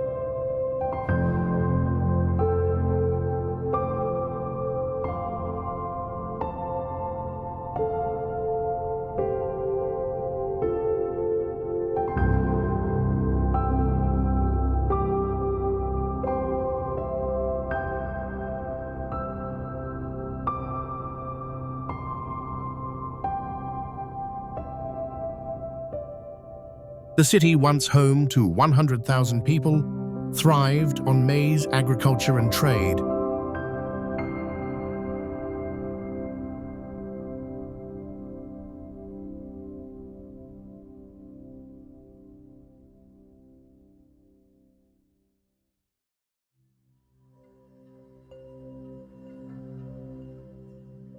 Its rainforest part of the Maya Biosphere Reserve hosts 2,000 plant species jaguars and 300 birds, like the resplendent quetzal.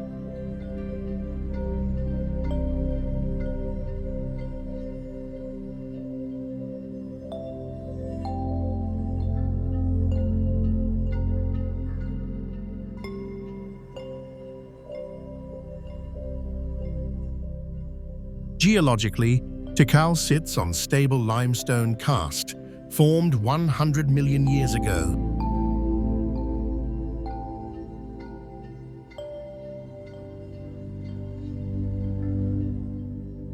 Gigantia, Temples, Malta.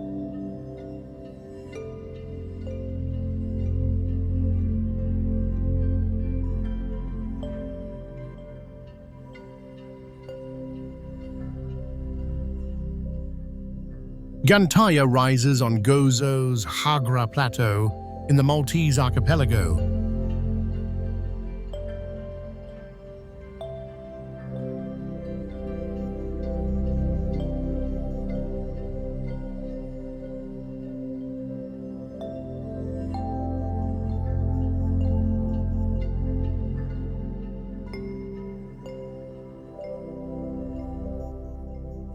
Neolithic builders erected the two temples around 3600 BCE using 20-ton coralline limestone slabs, predating Egypt's pyramids by 1,000 years.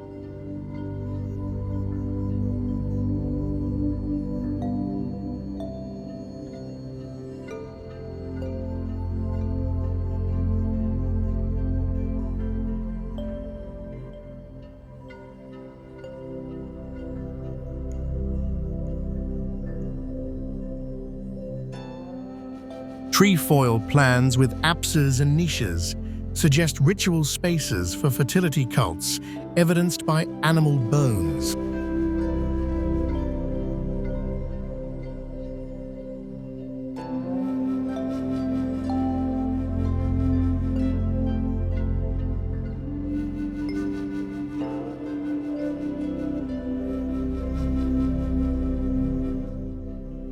At 650 feet elevation, it overlooked fertile valleys for barley farming.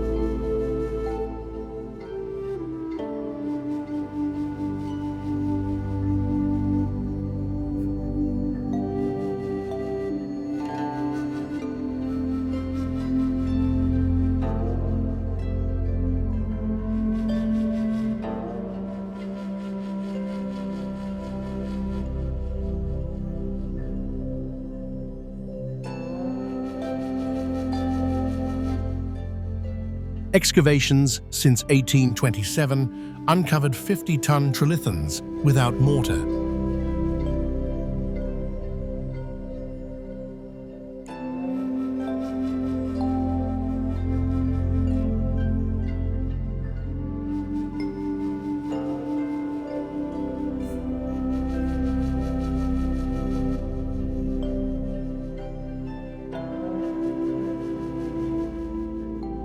No metal tools imply wooden levers for transport.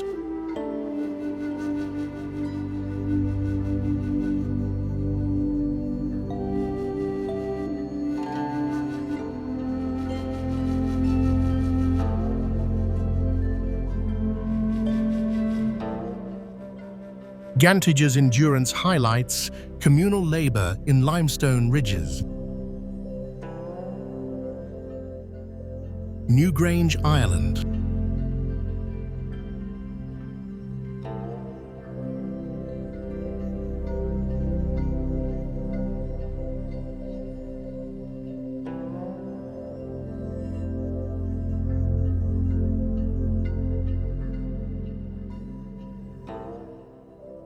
Newgrange encircles County Meath's Boyne Valley on a Boyne River bend.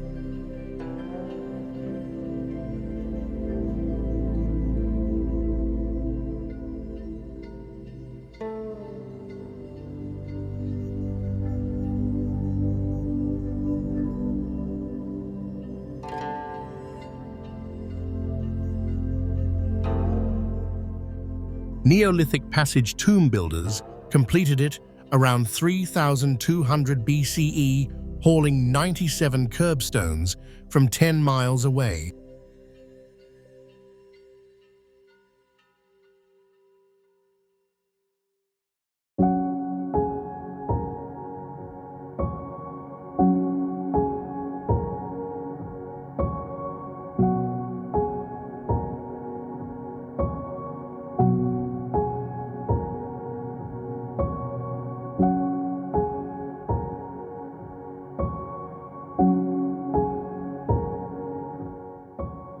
The diameter mound covers a passage to a wide corbelled chamber with spiral engravings.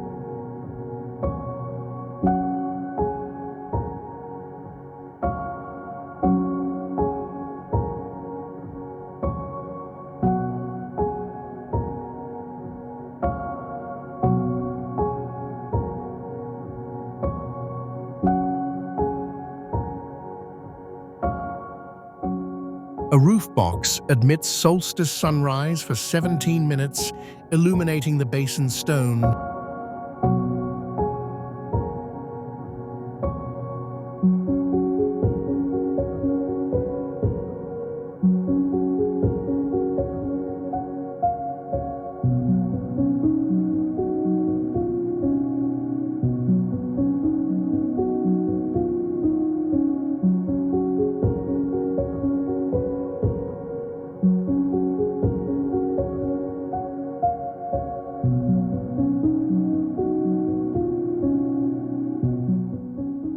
Carbon dating confirms 5,200-year age.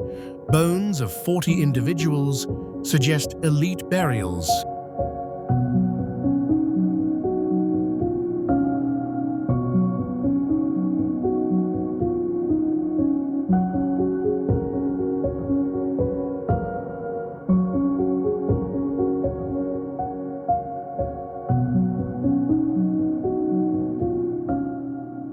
This mound integrated astronomy with ancestry in glacial valleys.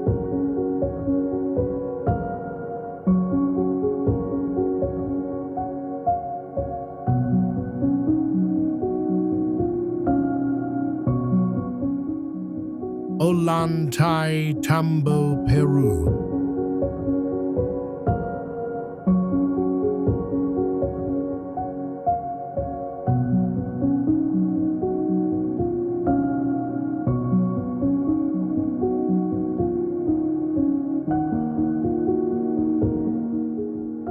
Ollantaytambo sits high in Peru's Sacred Valley, where the Andes narrow into steep green walls.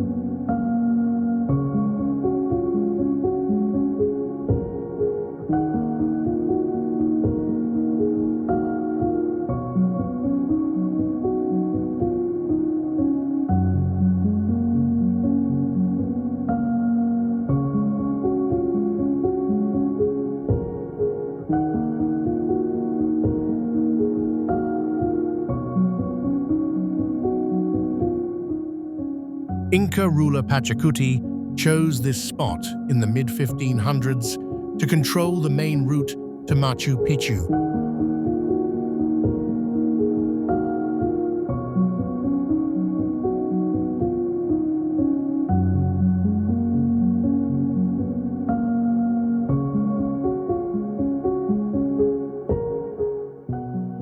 Builders carved massive rose-colored rhyolite blocks from a quarry 3 miles away, then hauled them up the mountainside without wheels or draft animals.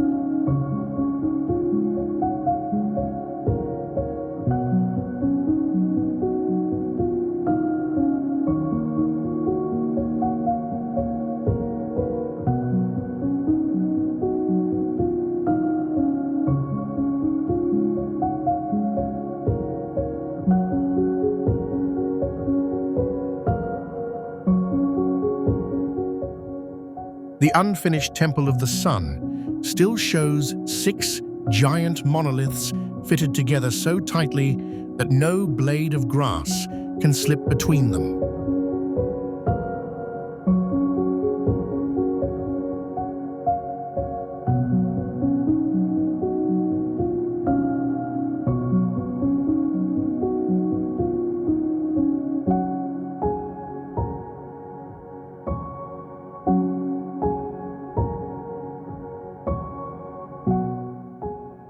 Terraces climb the slope in perfect rows, each one fed by stone channels that still carry water today.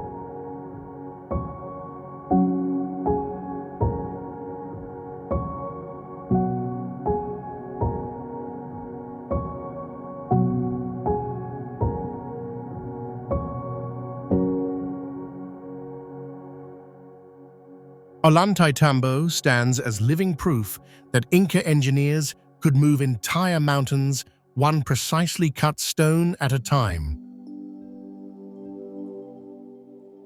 Jiaohe Ruins, China.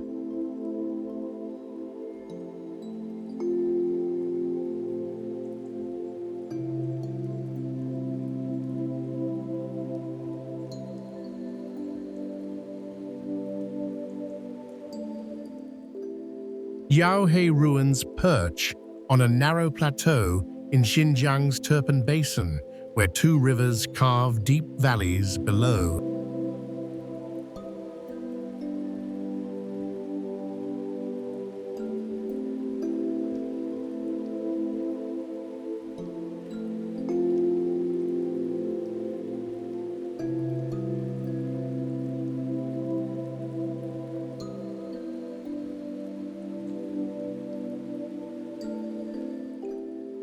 Ancient Cheshi builders chose this spot around 200 BC for its natural defenses, shaping an entire city from packed earth without walls or wood.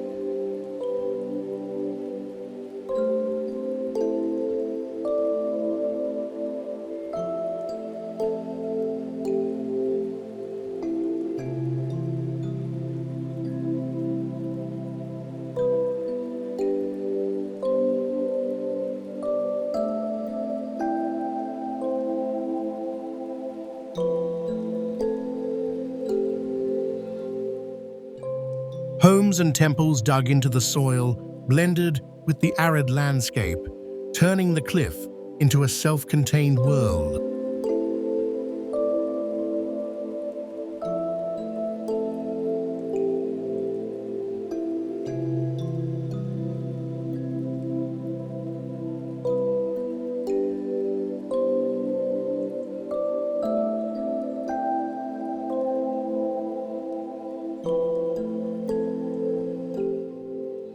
Merchants and soldiers thrived here as a Silk Road crossroads, exchanging jade and spices under Tang dynasty rule.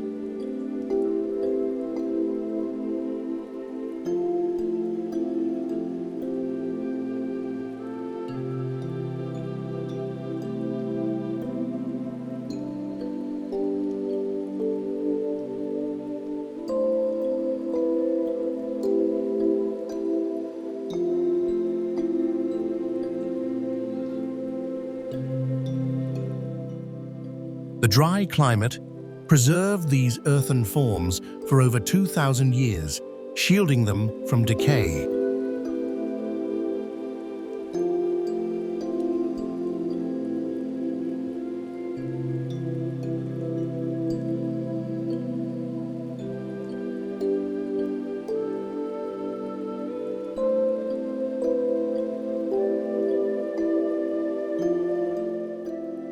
This fortress of mud endured invasions and earthquakes through sheer geological harmony.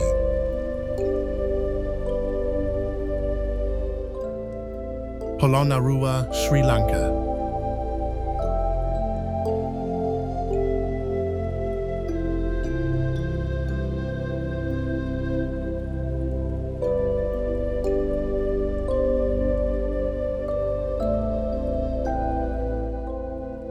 Polonnaruwa unfolds across Sri Lanka's north-central plains as a medieval garden city reborn from invasion's ashes.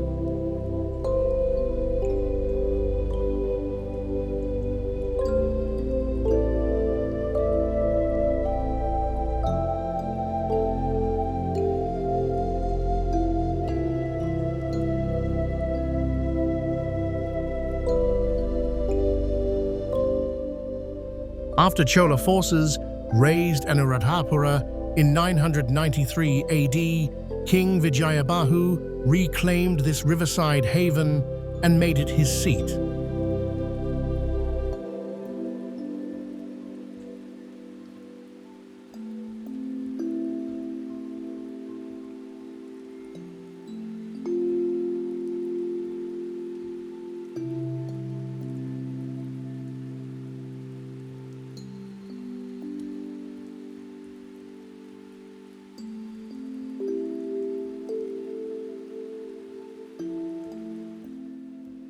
Parakramabahu I transformed it in the 12th century, weaving palaces and shrines amid vast reservoirs that turned dry fields into rice seas.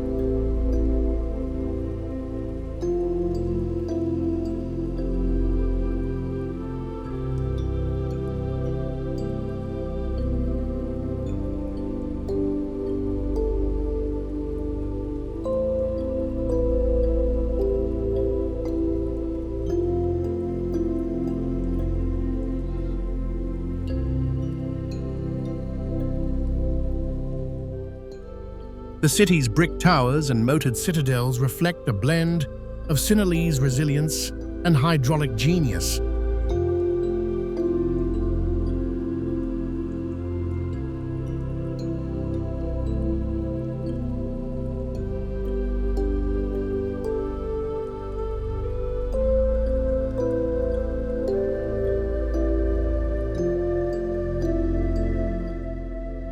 Abandoned after South Indian raids, its ruins now whisper of a kingdom that fed the Orient.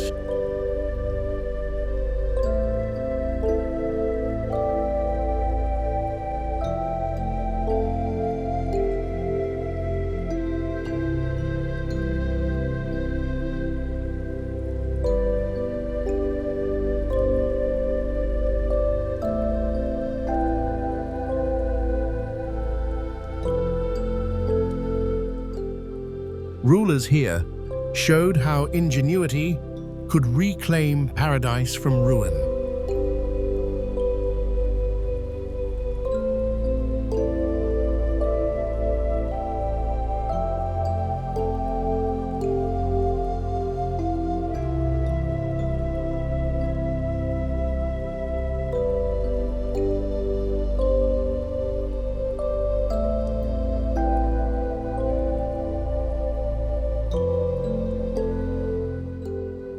Ayutthaya, Thailand.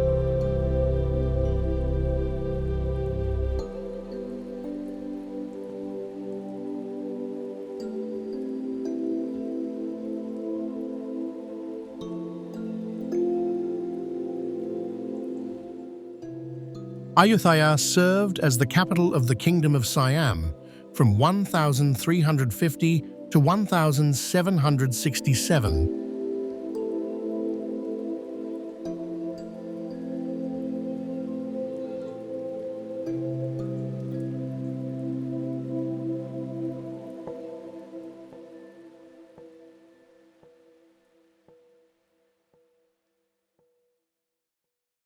The city occupied a large island formed by the Chao, Phraya, Lopburi, and Pasak rivers.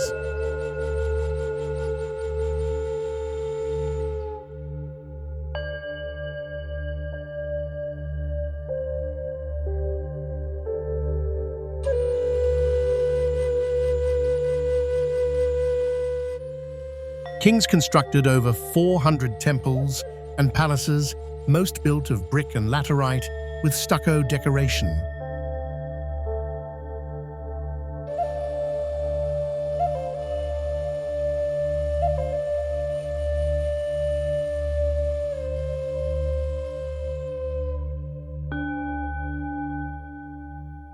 Major structures include the three main chadis at Wat Phra Si Sanfat and the reclining Buddha at Wat Lokaya Sutharang.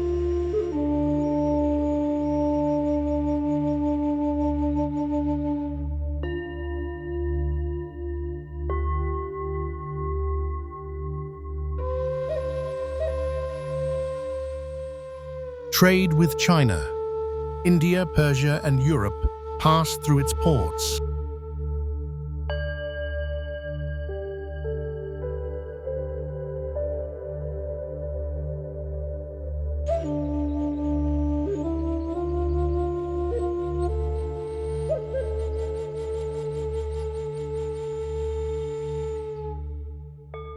Burmese forces captured and burned the city in 1767, ending its rule.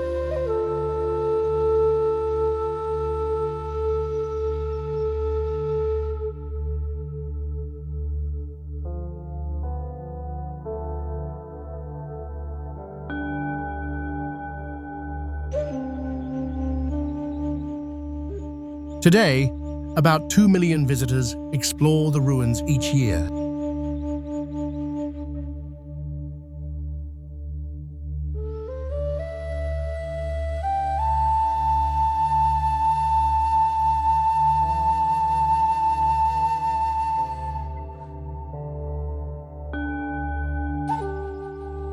Ayutthaya demonstrates large-scale urban planning centered on river access.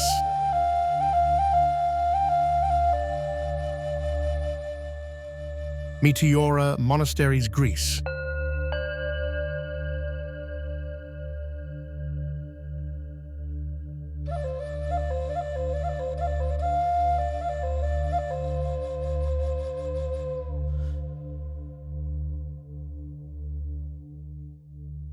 Meteora forms a group of Eastern Orthodox monasteries built on natural sandstone pillars in central Greece.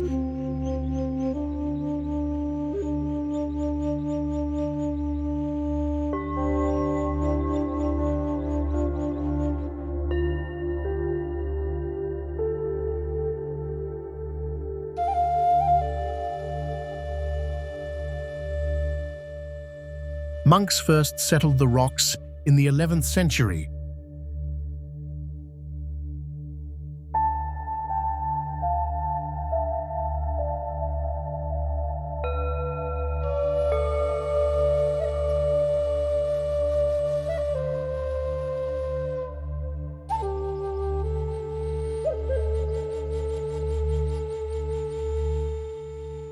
Construction of the current monasteries took place mainly between the 14th and 16th centuries.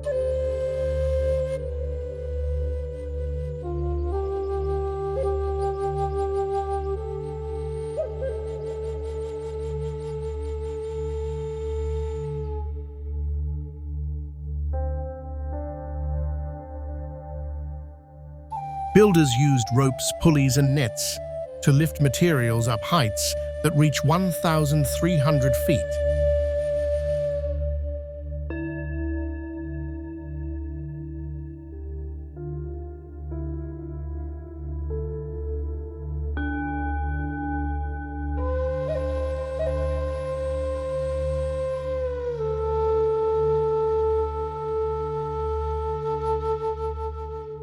The site received UNESCO World Heritage status in 1988.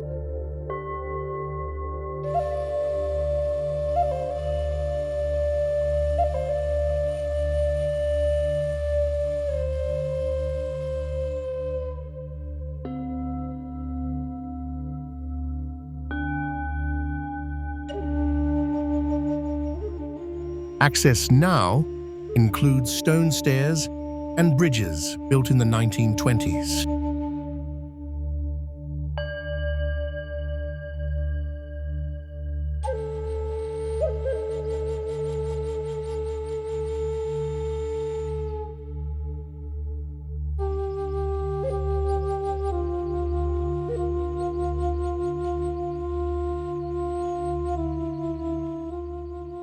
Meteora represents a major center of monastic life in the Byzantine and post-Byzantine periods.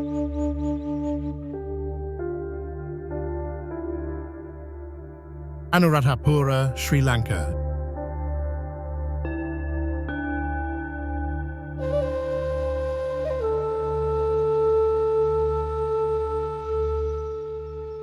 Anuradhapura functioned as the first ancient capital of Sri Lanka from the 4th century BC to the 11th century AD.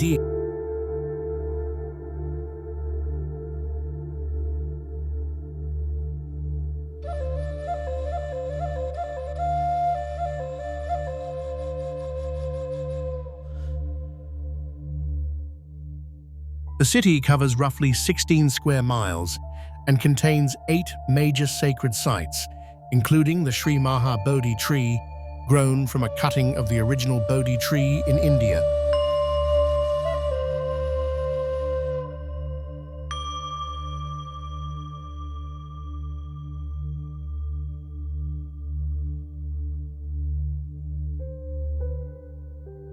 Large stupas such as Jetavanaramaya Ruwanwelisaya and Abhayagiri reach heights over 300 feet.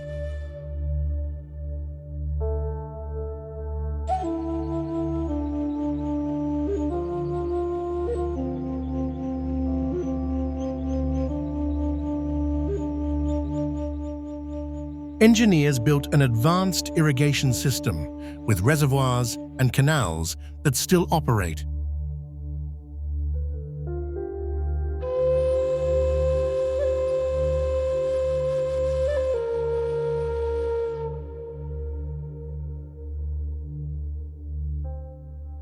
The site received UNESCO World Heritage designation in 1982.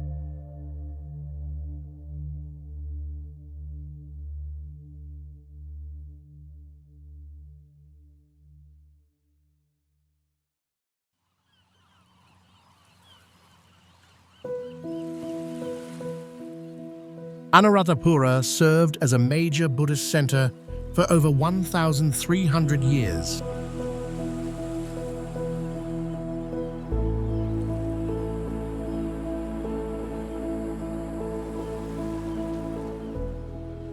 Colosseum, Italy.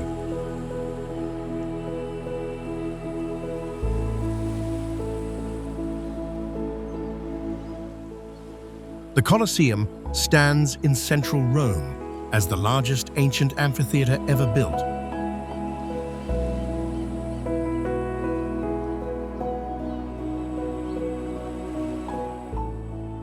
Construction started under Emperor Vespasian in 72 AD and finished in 80 AD under Titus.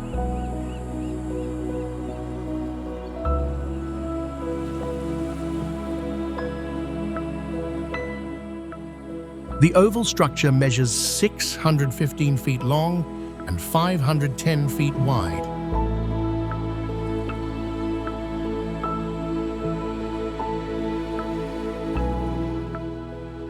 It seated between 50,000 and 80,000 spectators.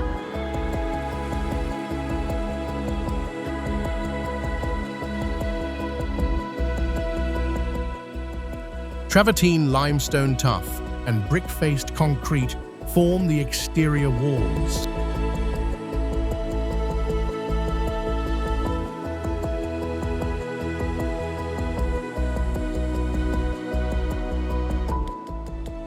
The arena hosted gladiator contests, animal hunts, and public executions for nearly 400 years.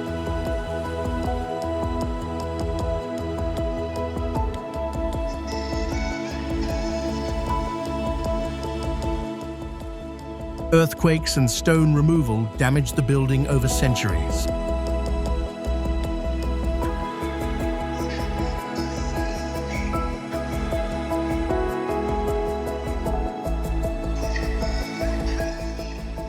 The Colosseum became part of a UNESCO World Heritage Site in 1980.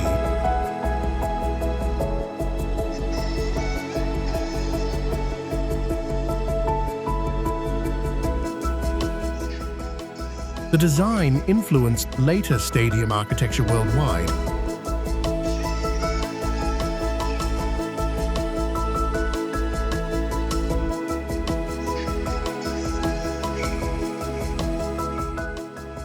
Acropolis of Athens, Greece.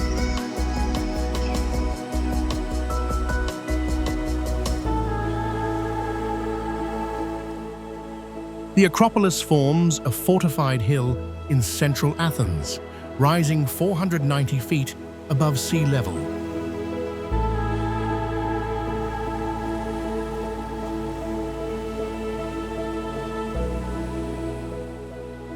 Major construction occurred between 467 and 406 BC under Pericles.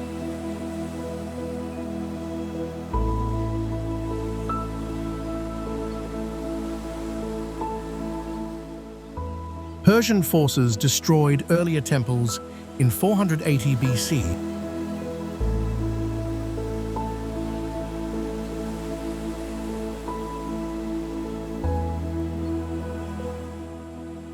Builders used pentelic marble quarried 10 miles away.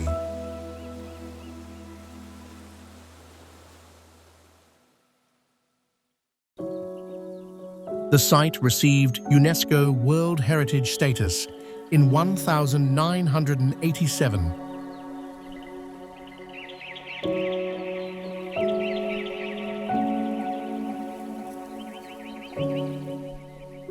Ongoing restoration since 1975 has replaced iron clamps with titanium.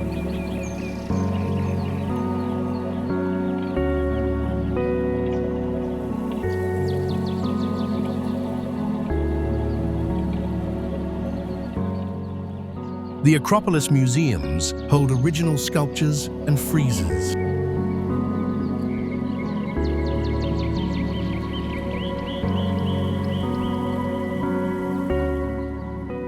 It receives about 3 million visitors annually.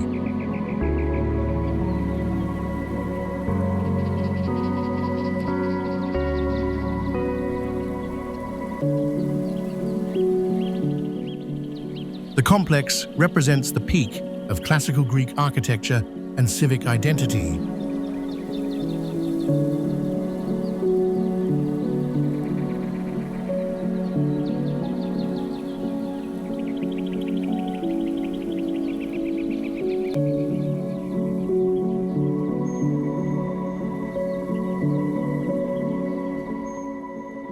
Across the planet, people have turned the harshest cliffs, deserts, rivers, and skies into lasting homes.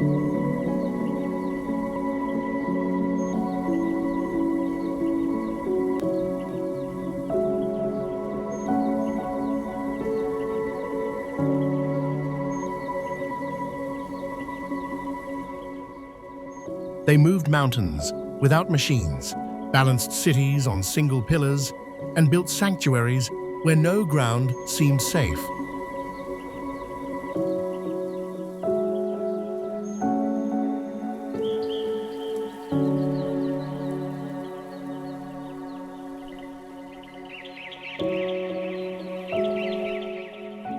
These structures stand today as proof that human ingenuity can match nature's most extreme challenges.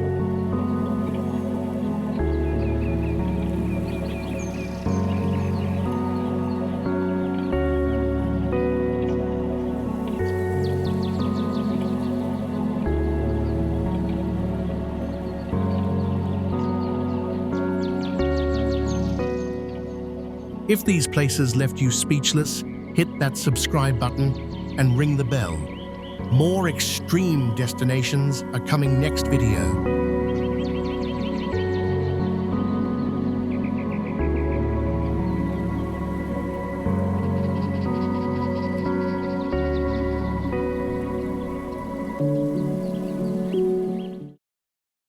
Longyearbyen.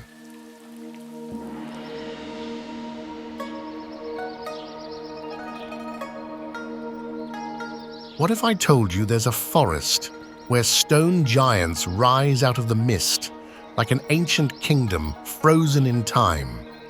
Longyearbyen is one of those places that just stops you in your tracks.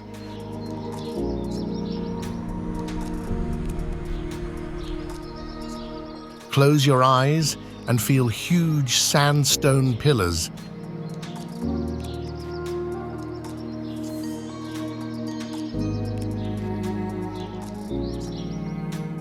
shooting up through the mist, standing like ancient guardians watching over the land.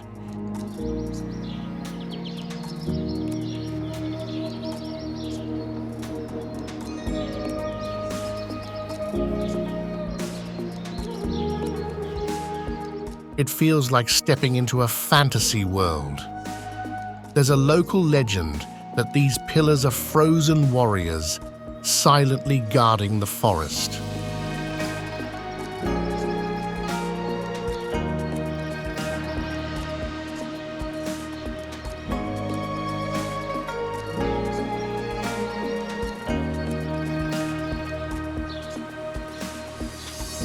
Walking through you Might catch whispers on the breeze or see the sunlight filtering softly through the haze.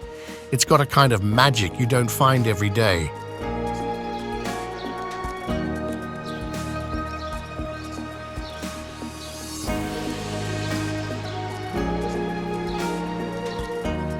Below those pillars, the forest hides rare plants and shy animals, while old temples and villages tell stories of people who've lived here for centuries.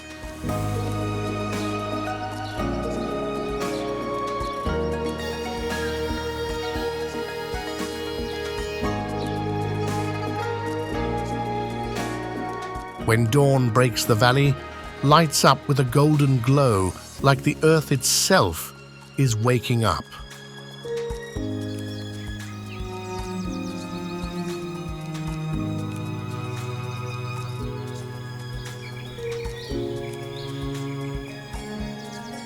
Visiting Longyearbyen isn't just about seeing the sights. It's about feeling connected to something bigger, something timeless.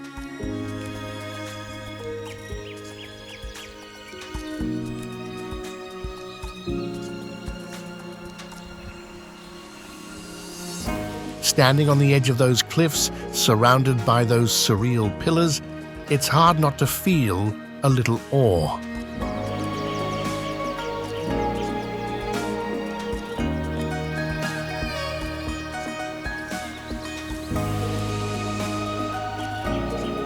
Honestly, sometimes the best journeys start when you step into the unknown.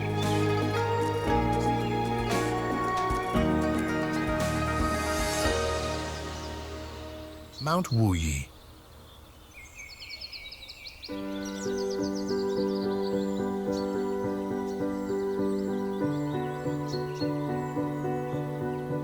Ever drifted down a river so winding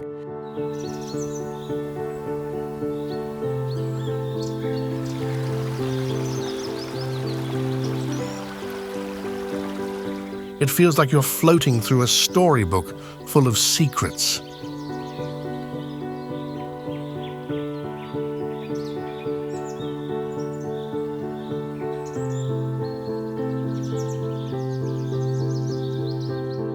Mount Wuyi is the kind of place that makes you want to slow down.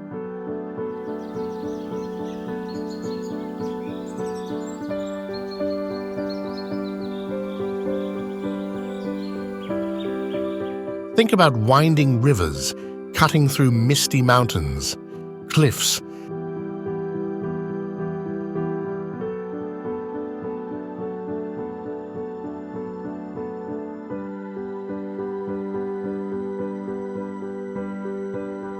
standing tall like silent storytellers. The air smells like fresh tea because here, tea isn't just a drink, it's a way of life.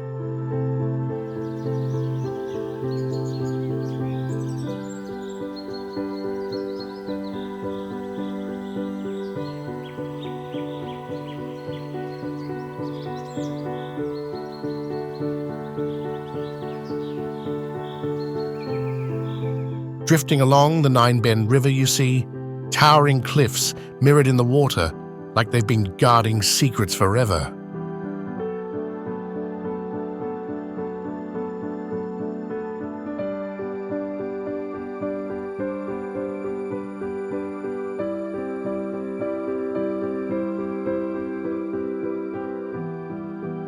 Locals say immortal sages once walked these paths, and you might just feel their presence in the breeze.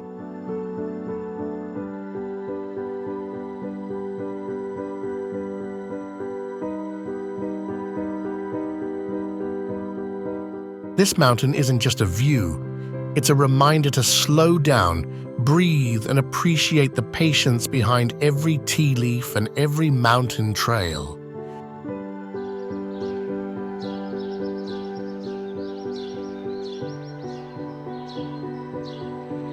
Standing on those cliffs, it's easy to feel connected to the land, the stories, and maybe even to yourself.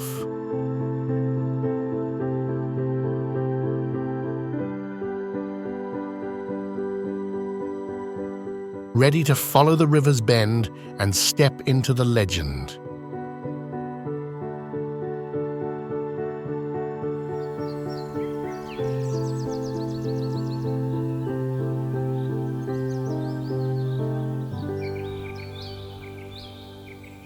Jade Dragon Snow Mountain.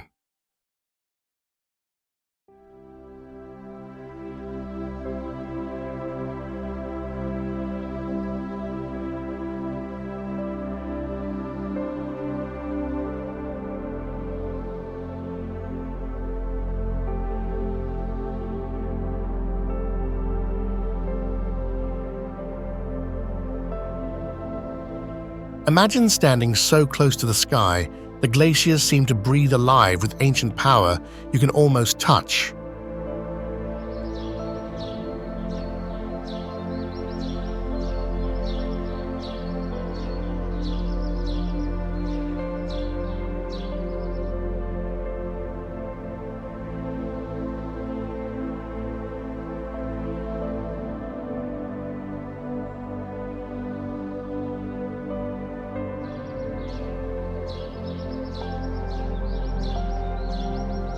Jade Dragon Snow Mountain is like nature's giant ice sculpture, towering, icy, and totally breathtaking.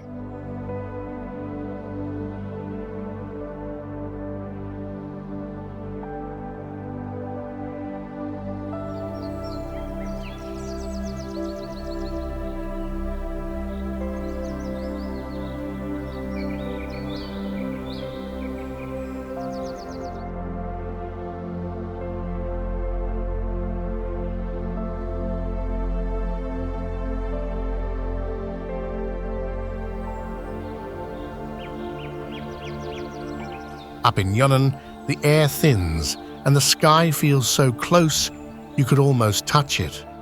The snow-capped peaks look like frozen dragons guarding the valley below.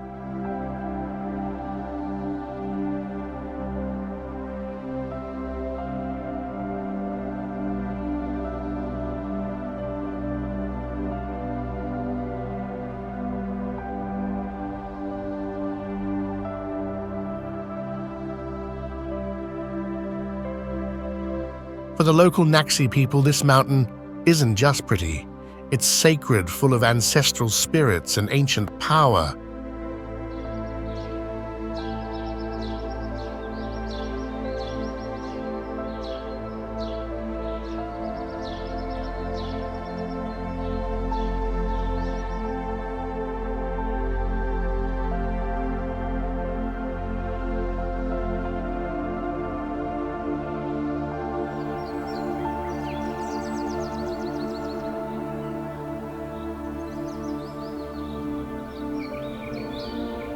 Early mornings here are something special when the sun hits the glaciers and they glow with a blue light that feels almost otherworldly.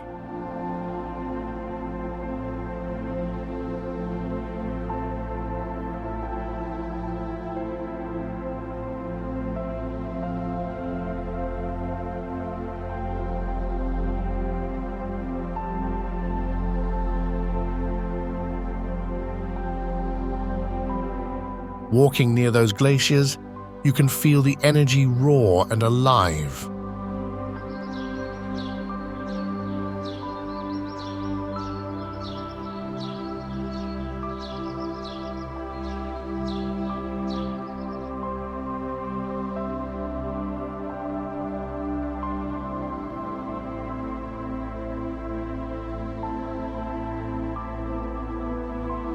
It's a place where nature and spirit blend, and every step makes you realize how small we really are.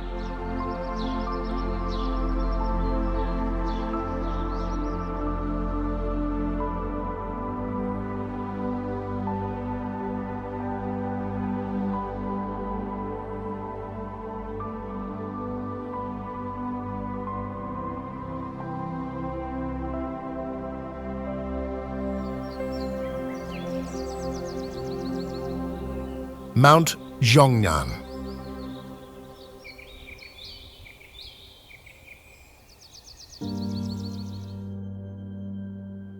Some mountains don't just hold rocks and trees, they hold centuries of secrets whispered by hermits long gone.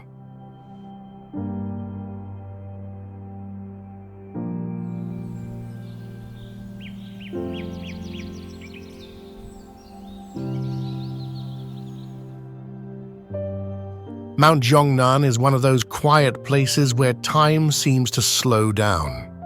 Nestled in Shanxi province, it's a refuge for anyone looking to escape the noise and find some peace.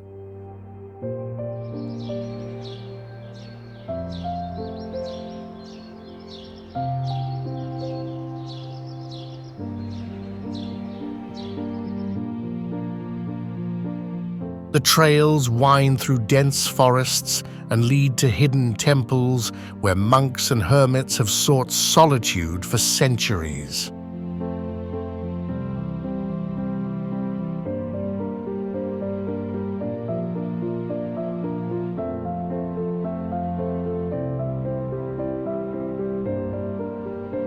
Early mornings here feel almost sacred. Mist drifts through the trees and temple bells ring softly in the distance.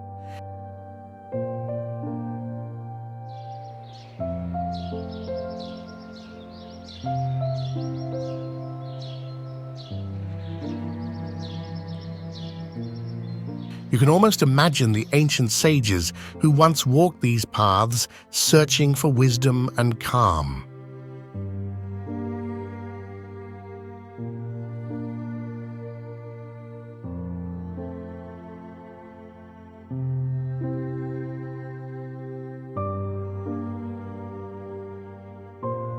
The mountain's beauty isn't flashy, but it's deep. Every rock, every tree holds stories.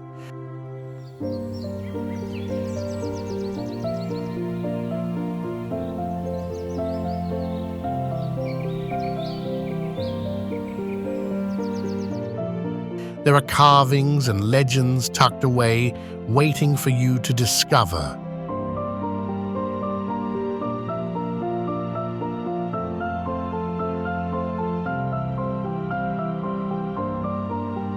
Walking these trails, it's easy to feel connected to the past and find a moment of quiet inside yourself.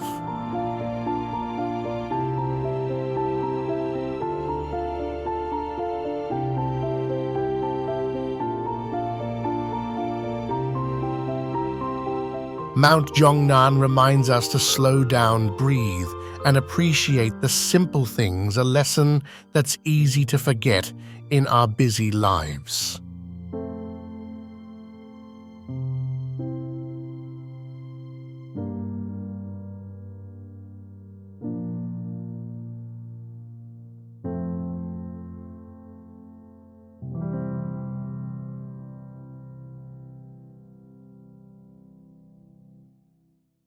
The Kilian Mountains.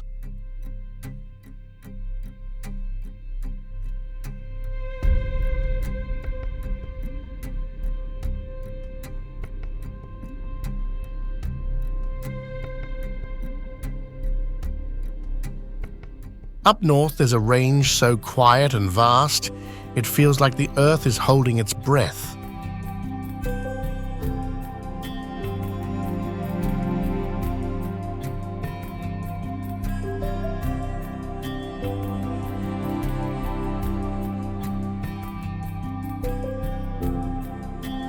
Far up north, where the air feels crisp and the sky stretches wide, the Kilian Mountains stand quietly like guardians watching over the land.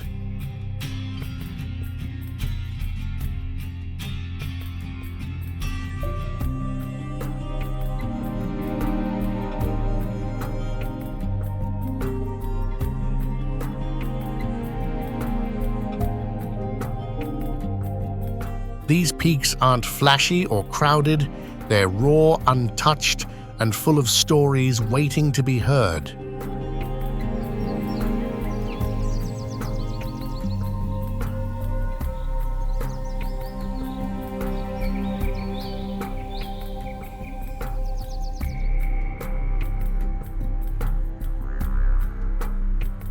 Walking their rugged trails, you'll find endless meadows, sparkling streams, and forests that have stood the test of time.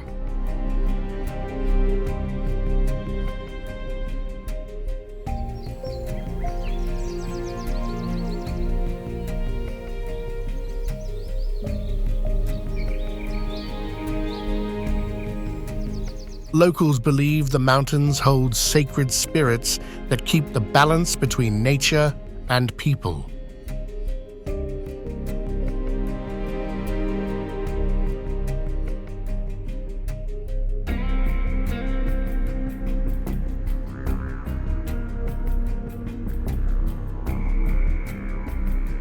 It's the kind of place where the world slows down and you can finally breathe.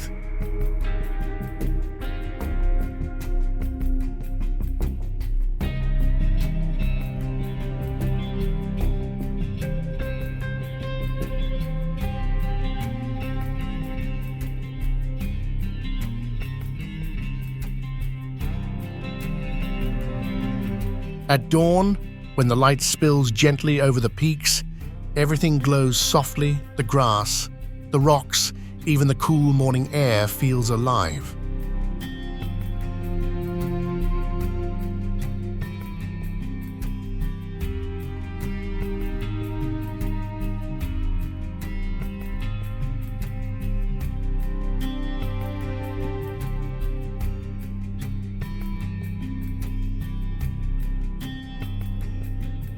For anyone craving a true escape, Kilian offers peace, mystery, and a chance to reconnect.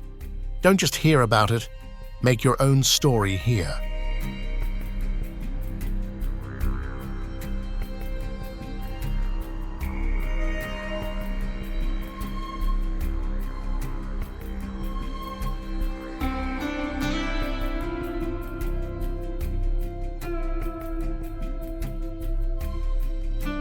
Ready to answer the call of these quiet giants?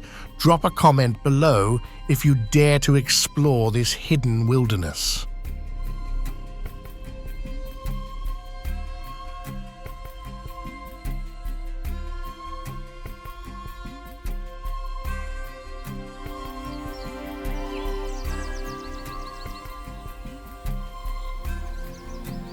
Mount Tai.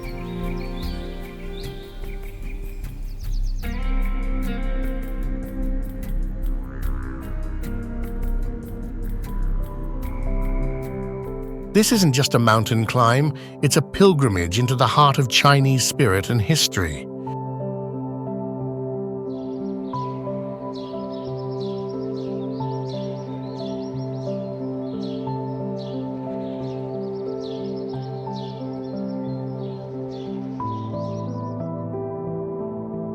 Mount Tai isn't just any mountain, it's a symbol that's been woven into China's story for thousands of years.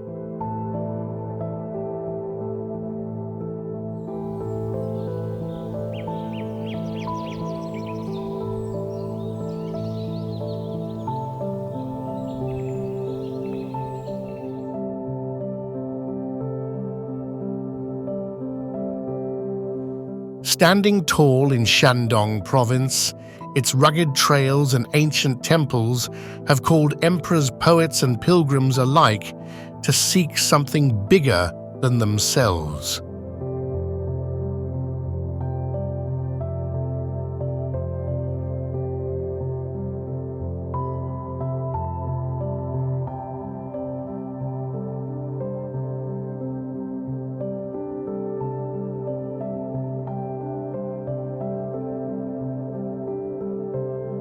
Climbing Mount Tai means walking through history. Every step takes you past stone inscriptions and sacred sites where people once searched for wisdom, strength, and connection.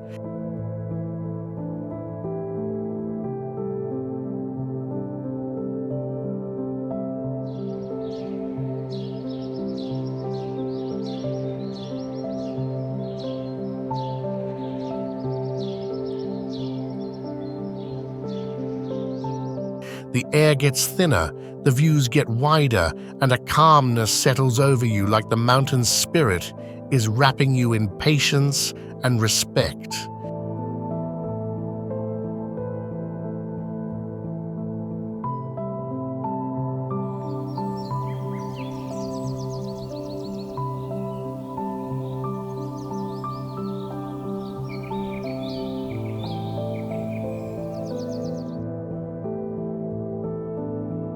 This isn't just a climb, it's a chance to reflect on your own journey.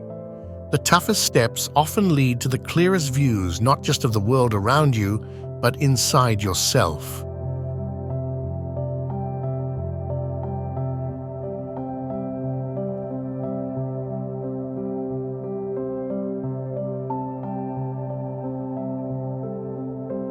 When life throws mountains in your path, remember strength grows one step at a time, ready to take that step.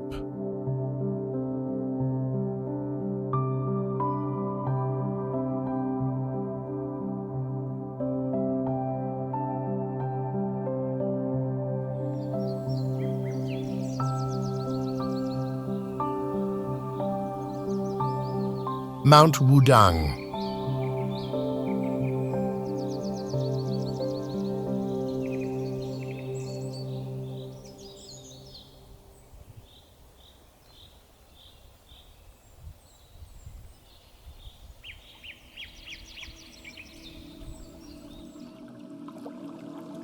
There's a mountain where every stone and breath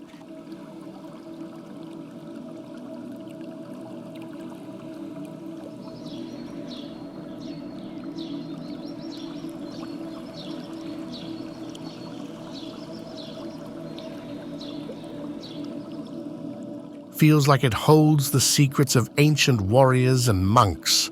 Mount Wudang is one of those places that just feels different the moment you step in.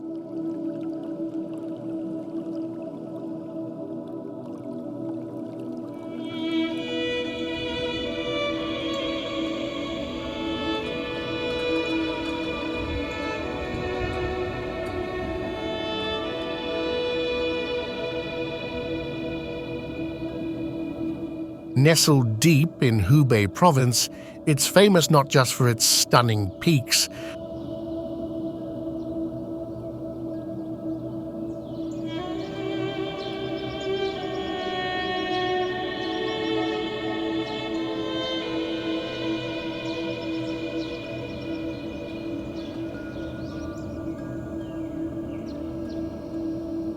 but for being the birthplace of Taoist martial arts.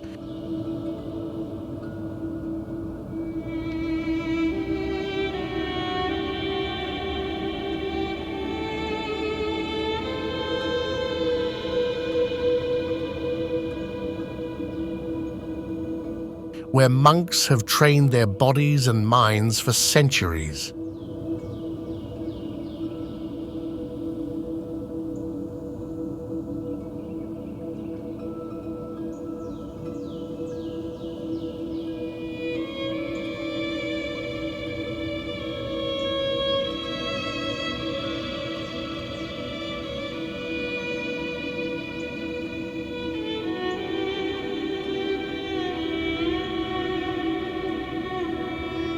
Walking through the misty forests and ancient temples, you get this sense of calm strength in the air.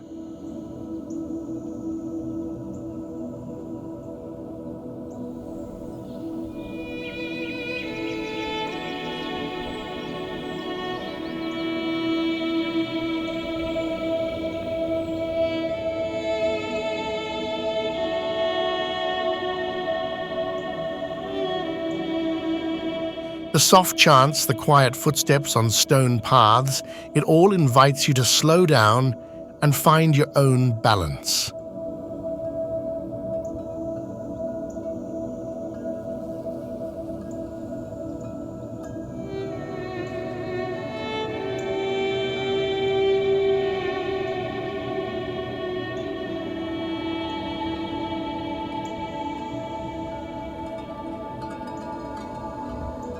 Here, nature and discipline come together in a way that's rare. It's not just about power, it's about harmony between your body, your mind, and the world around you.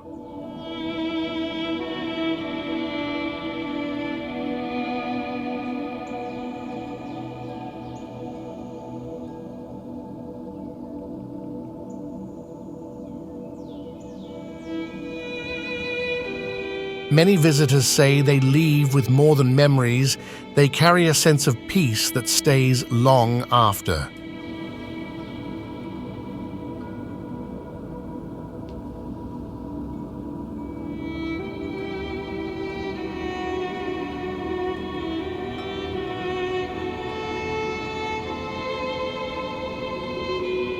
Mount Wudang shows us that real strength isn't just muscle,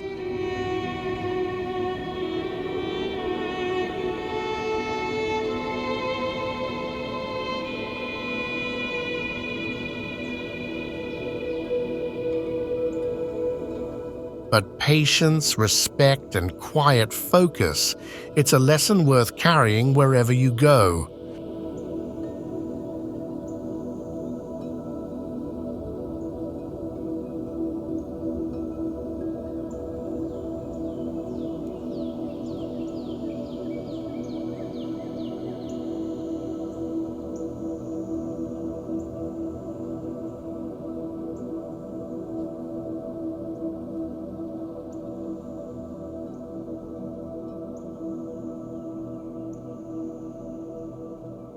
Mount Xianudwoji.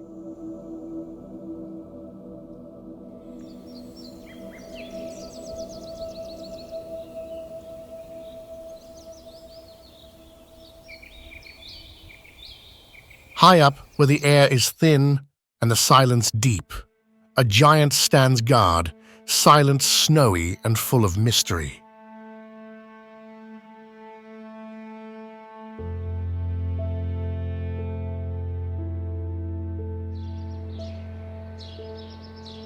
Mount Xianudwoji stands quiet and powerful way up on the Tibetan plateau.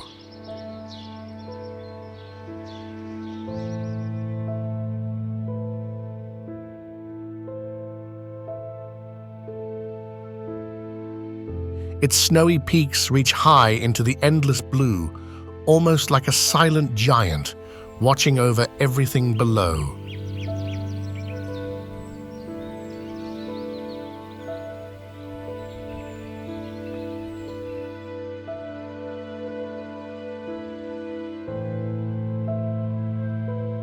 This mountain doesn't shout for attention. It speaks softly through the cold winds and the stillness that fills the air.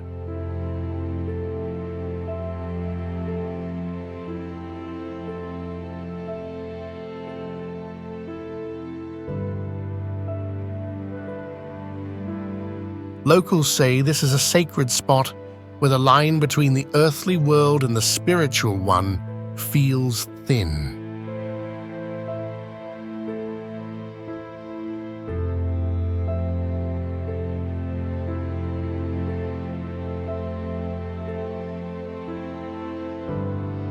Ancient monks once sought solitude here, meditating in caves carved by time, chasing enlightenment in a place that's as harsh as it is breathtaking.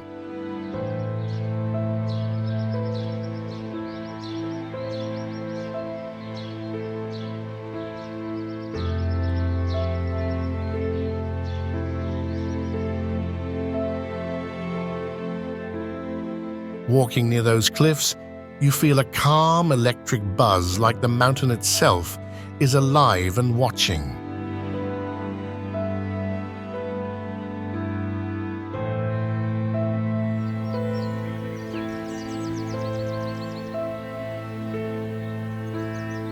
When the sun sets, the snow glows pink and soft as if it's breathing its last warmth before night takes over.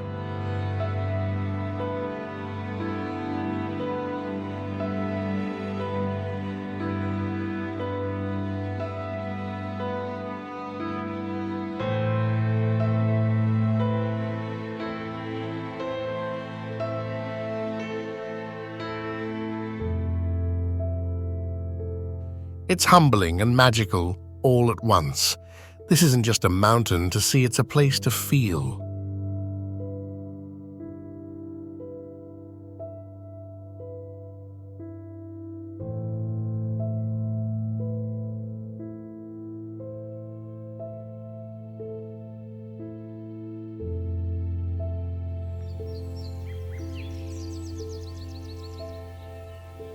a place that stays with you long after you've left, whispering stories of mystery and quiet strength.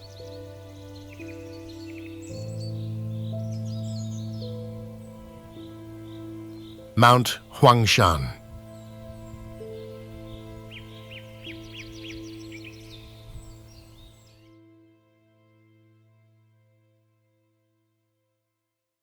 Can you see it, place where mist rolls like waves and pine trees twist like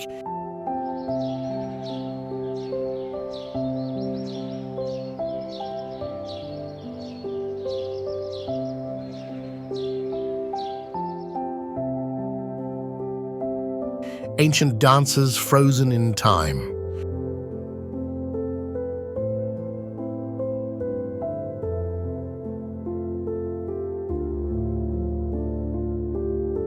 Mount Huangshan is like walking into a dream, painted by nature itself.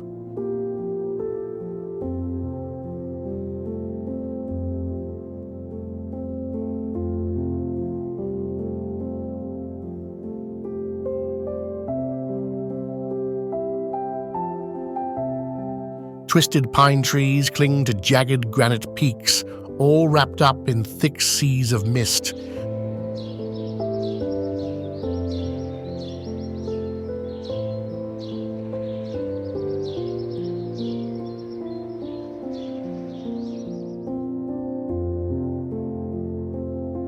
That roll through the valleys like waves. One moment you're lost in fog so dense it hides everything.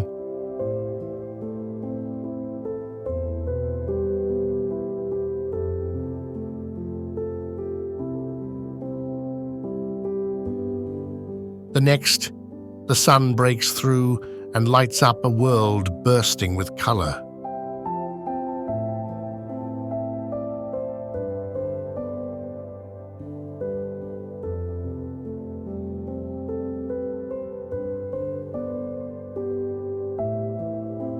For centuries, poets and painters have been drawn here, inspired by its eerie beauty.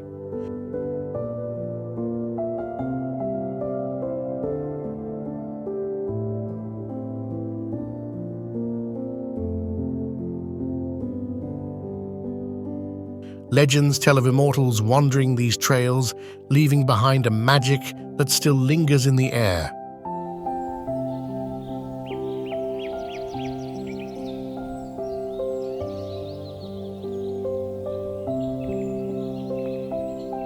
It's easy to believe every rock and tree is alive, quietly watching.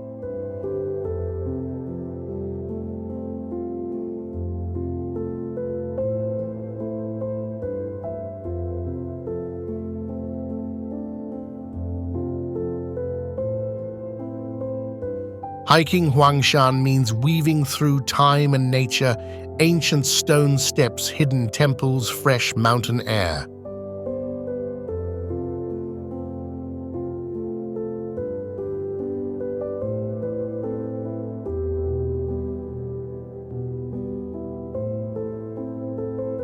Standing above the clouds at sunrise feels like touching something beyond the ordinary, a moment suspended between earth and sky.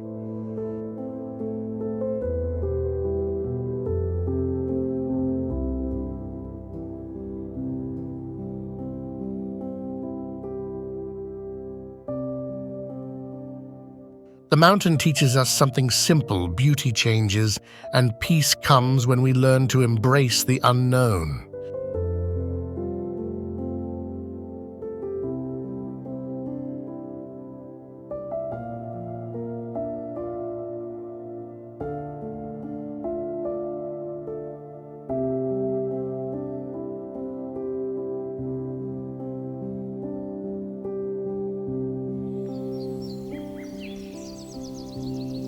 Mount Fanjing.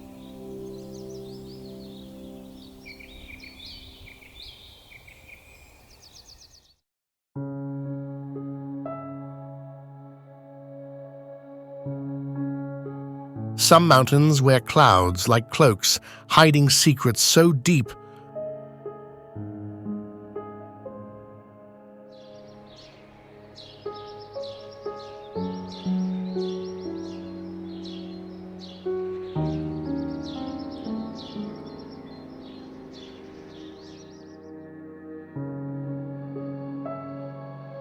Only the brave can uncover them.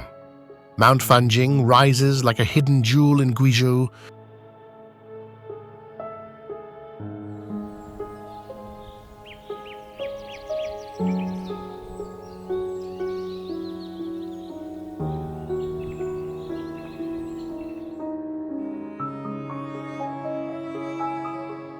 Wrapped in clouds that drift like spirits dancing through the air.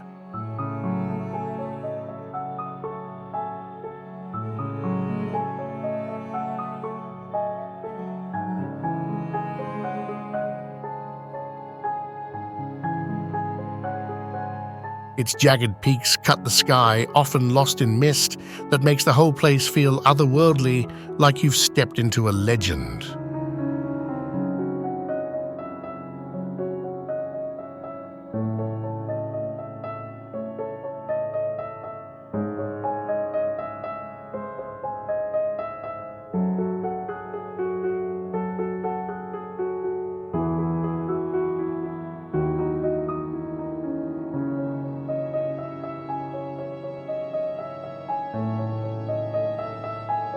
This mountain isn't just about the view. It's one of China's sacred Buddhist mountains, where temples cling to cliffs, and pilgrims have been coming for centuries, drawn by stories of enlightenment and quiet power.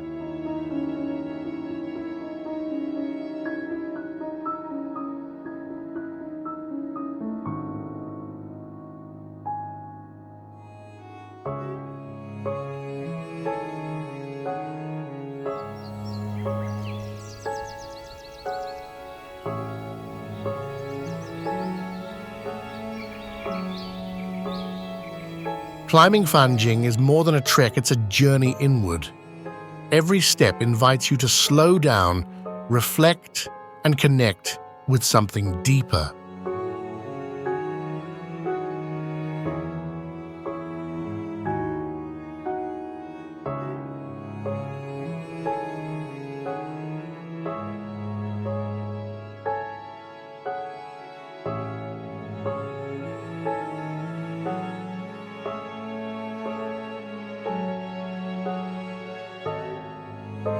The clouds, the ancient trees, the temples, they all seem to hum with a peaceful energy that stays with you long after you leave.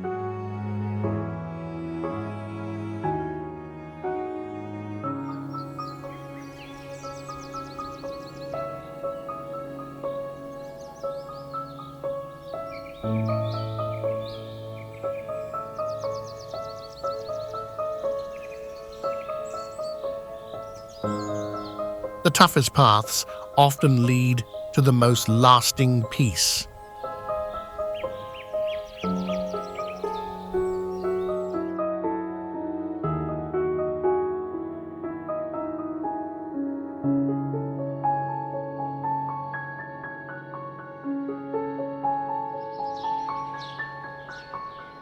So what are you waiting for?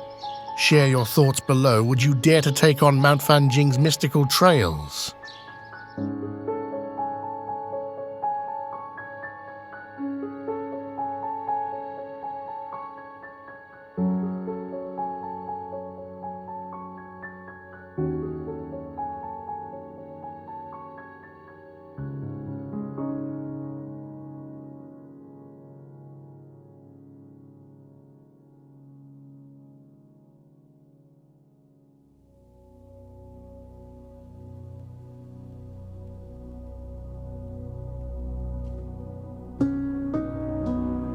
Mount Siguniang.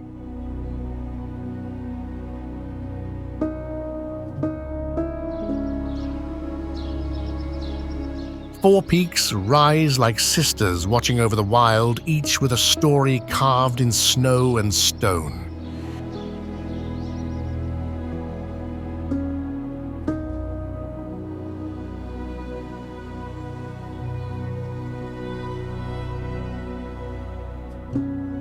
Nestled deep in Sichuan's wild heart, Mount Siguniang stands proud as four elegant peaks like sisters.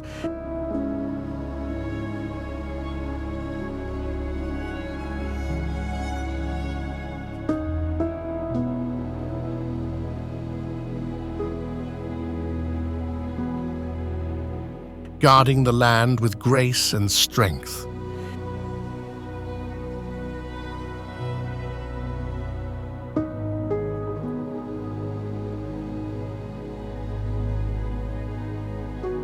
Each peak tells its own story, from gentle slopes where wildflowers dance to towering summits dusted with snow.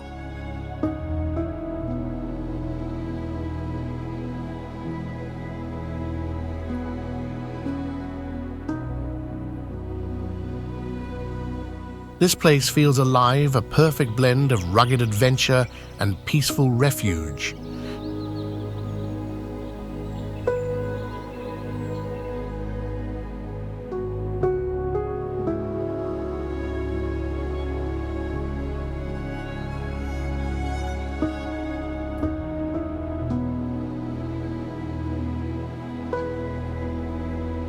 Trails wind through blooming meadows and ancient forests, inviting you to test your limits or simply breathe in the fresh mountain air.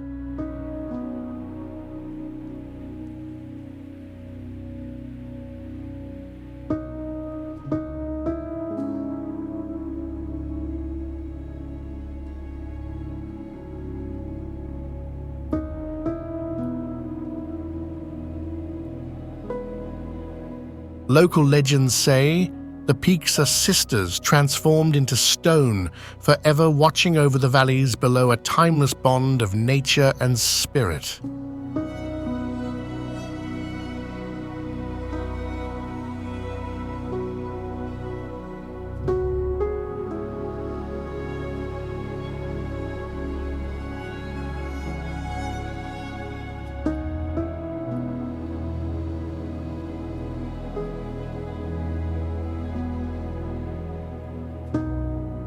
Hiking here is more than exercise.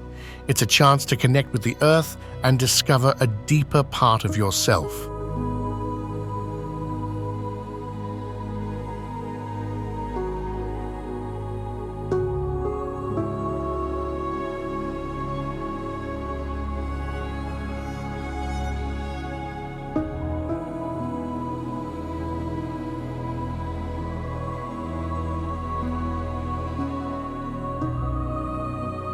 Mount Segunyang teaches us that harmony isn't about perfection, but balance between challenge and calm, wildness and warmth.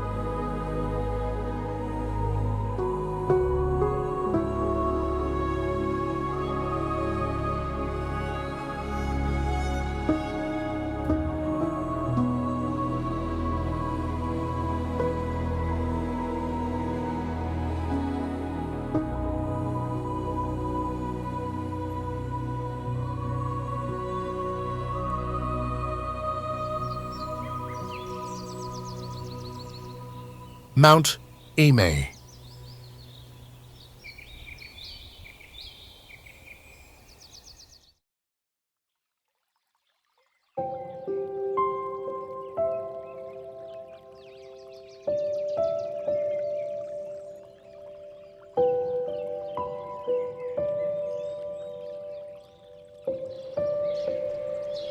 Here nature and spirit walk hand in hand.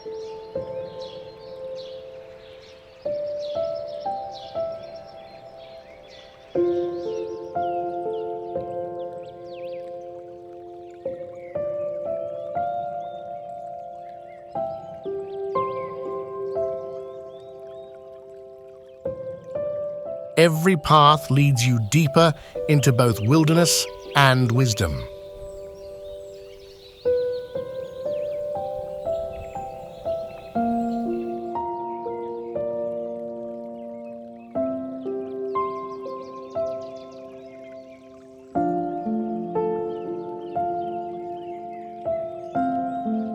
Mount Eme is one of those rare places where every step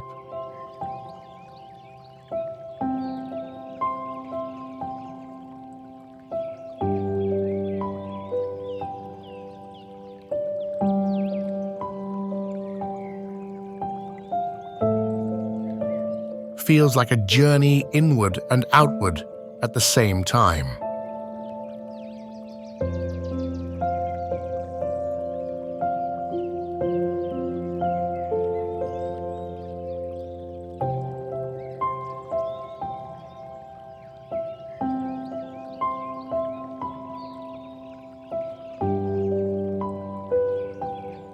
covered in dense forests alive with the sounds of wildlife.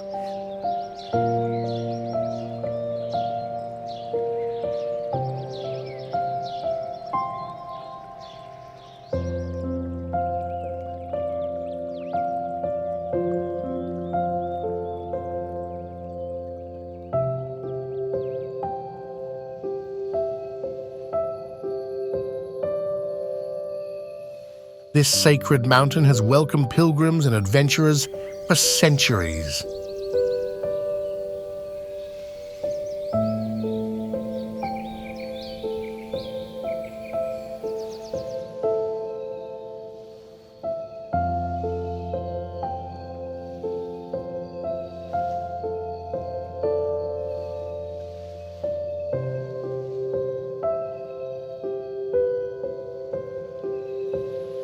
It's not just about the breathtaking views, it's about the feeling that nature and spirituality are woven into every leaf and stone.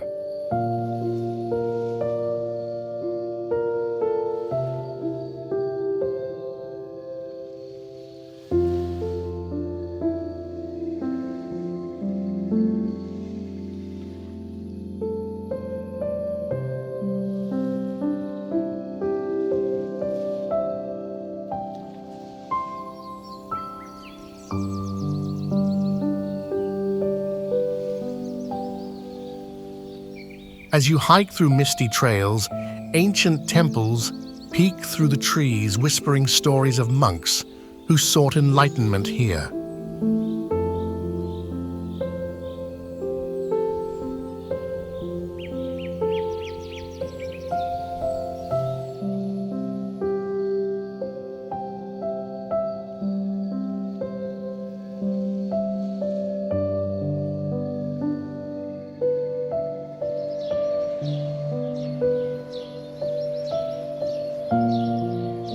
The golden summit rewards you with clouds drifting beneath your feet and skies painted with sunrise colors that stir something deep inside.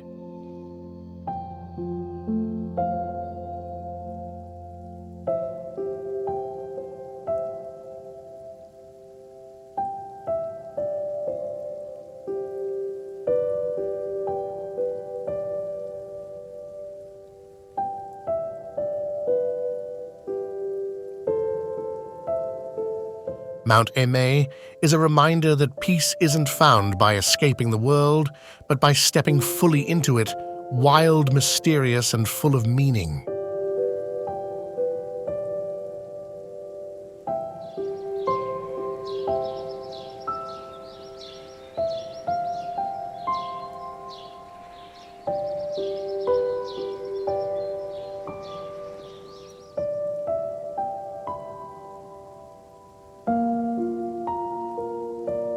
It invites you to slow down, breathe, and find stillness amid life's noise.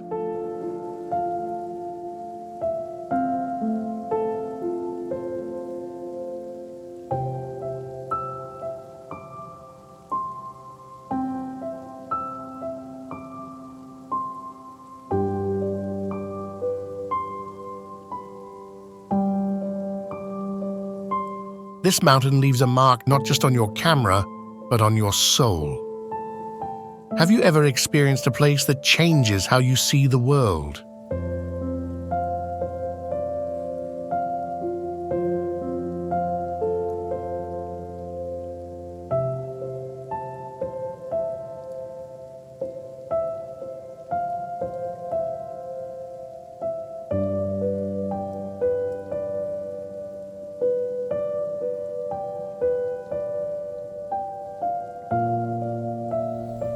Mount Gonga.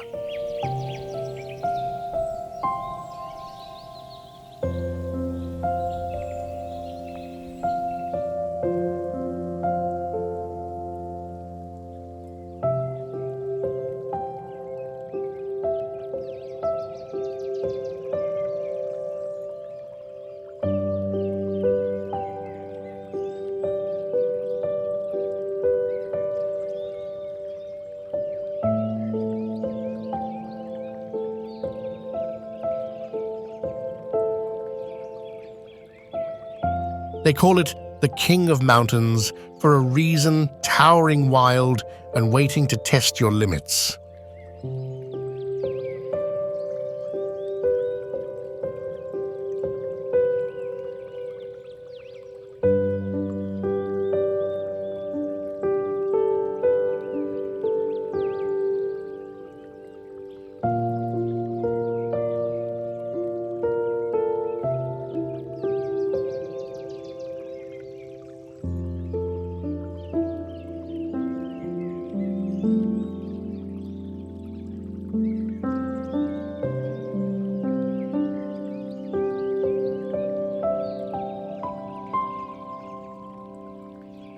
Deep in Sichuan's rugged wilderness, Mount Gonga rises quietly but with undeniable power.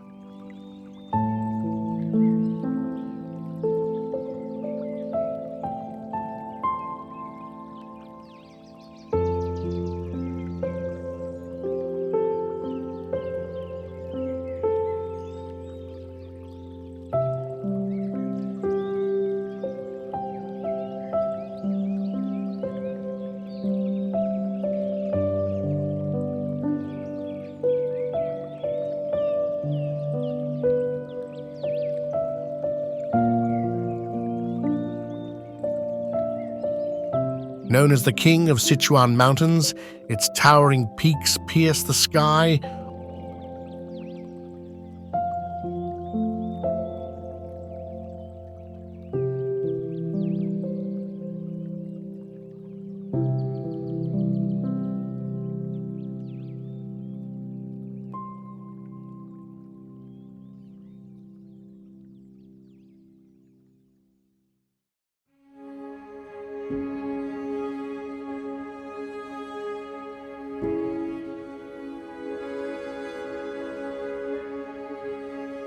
Often shrouded in swirling clouds and ancient glaciers that sparkle like fragments of crystal.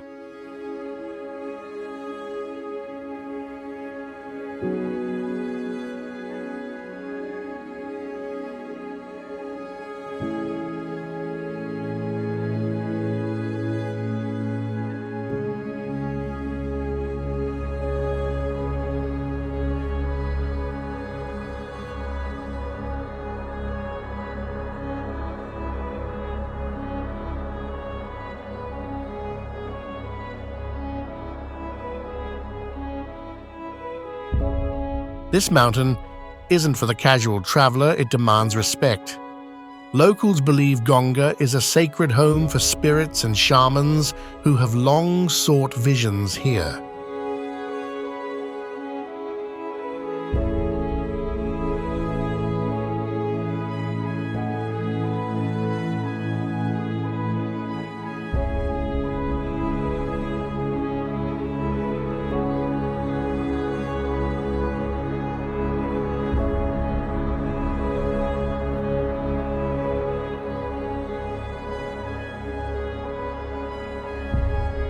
Trekking its slopes feels like walking through a living legend where every step challenges you and every view humbles you.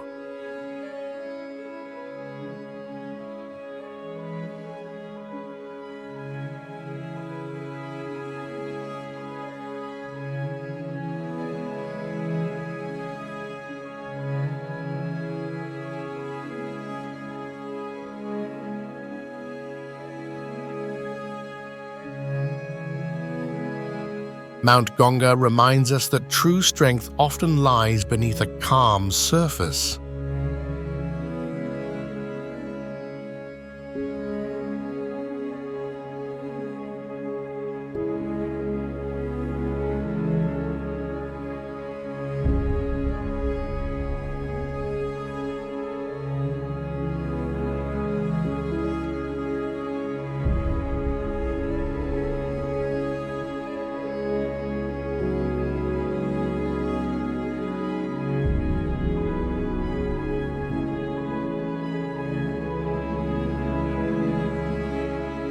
It's a place where patience meets courage, and the toughest journeys bring the deepest rewards.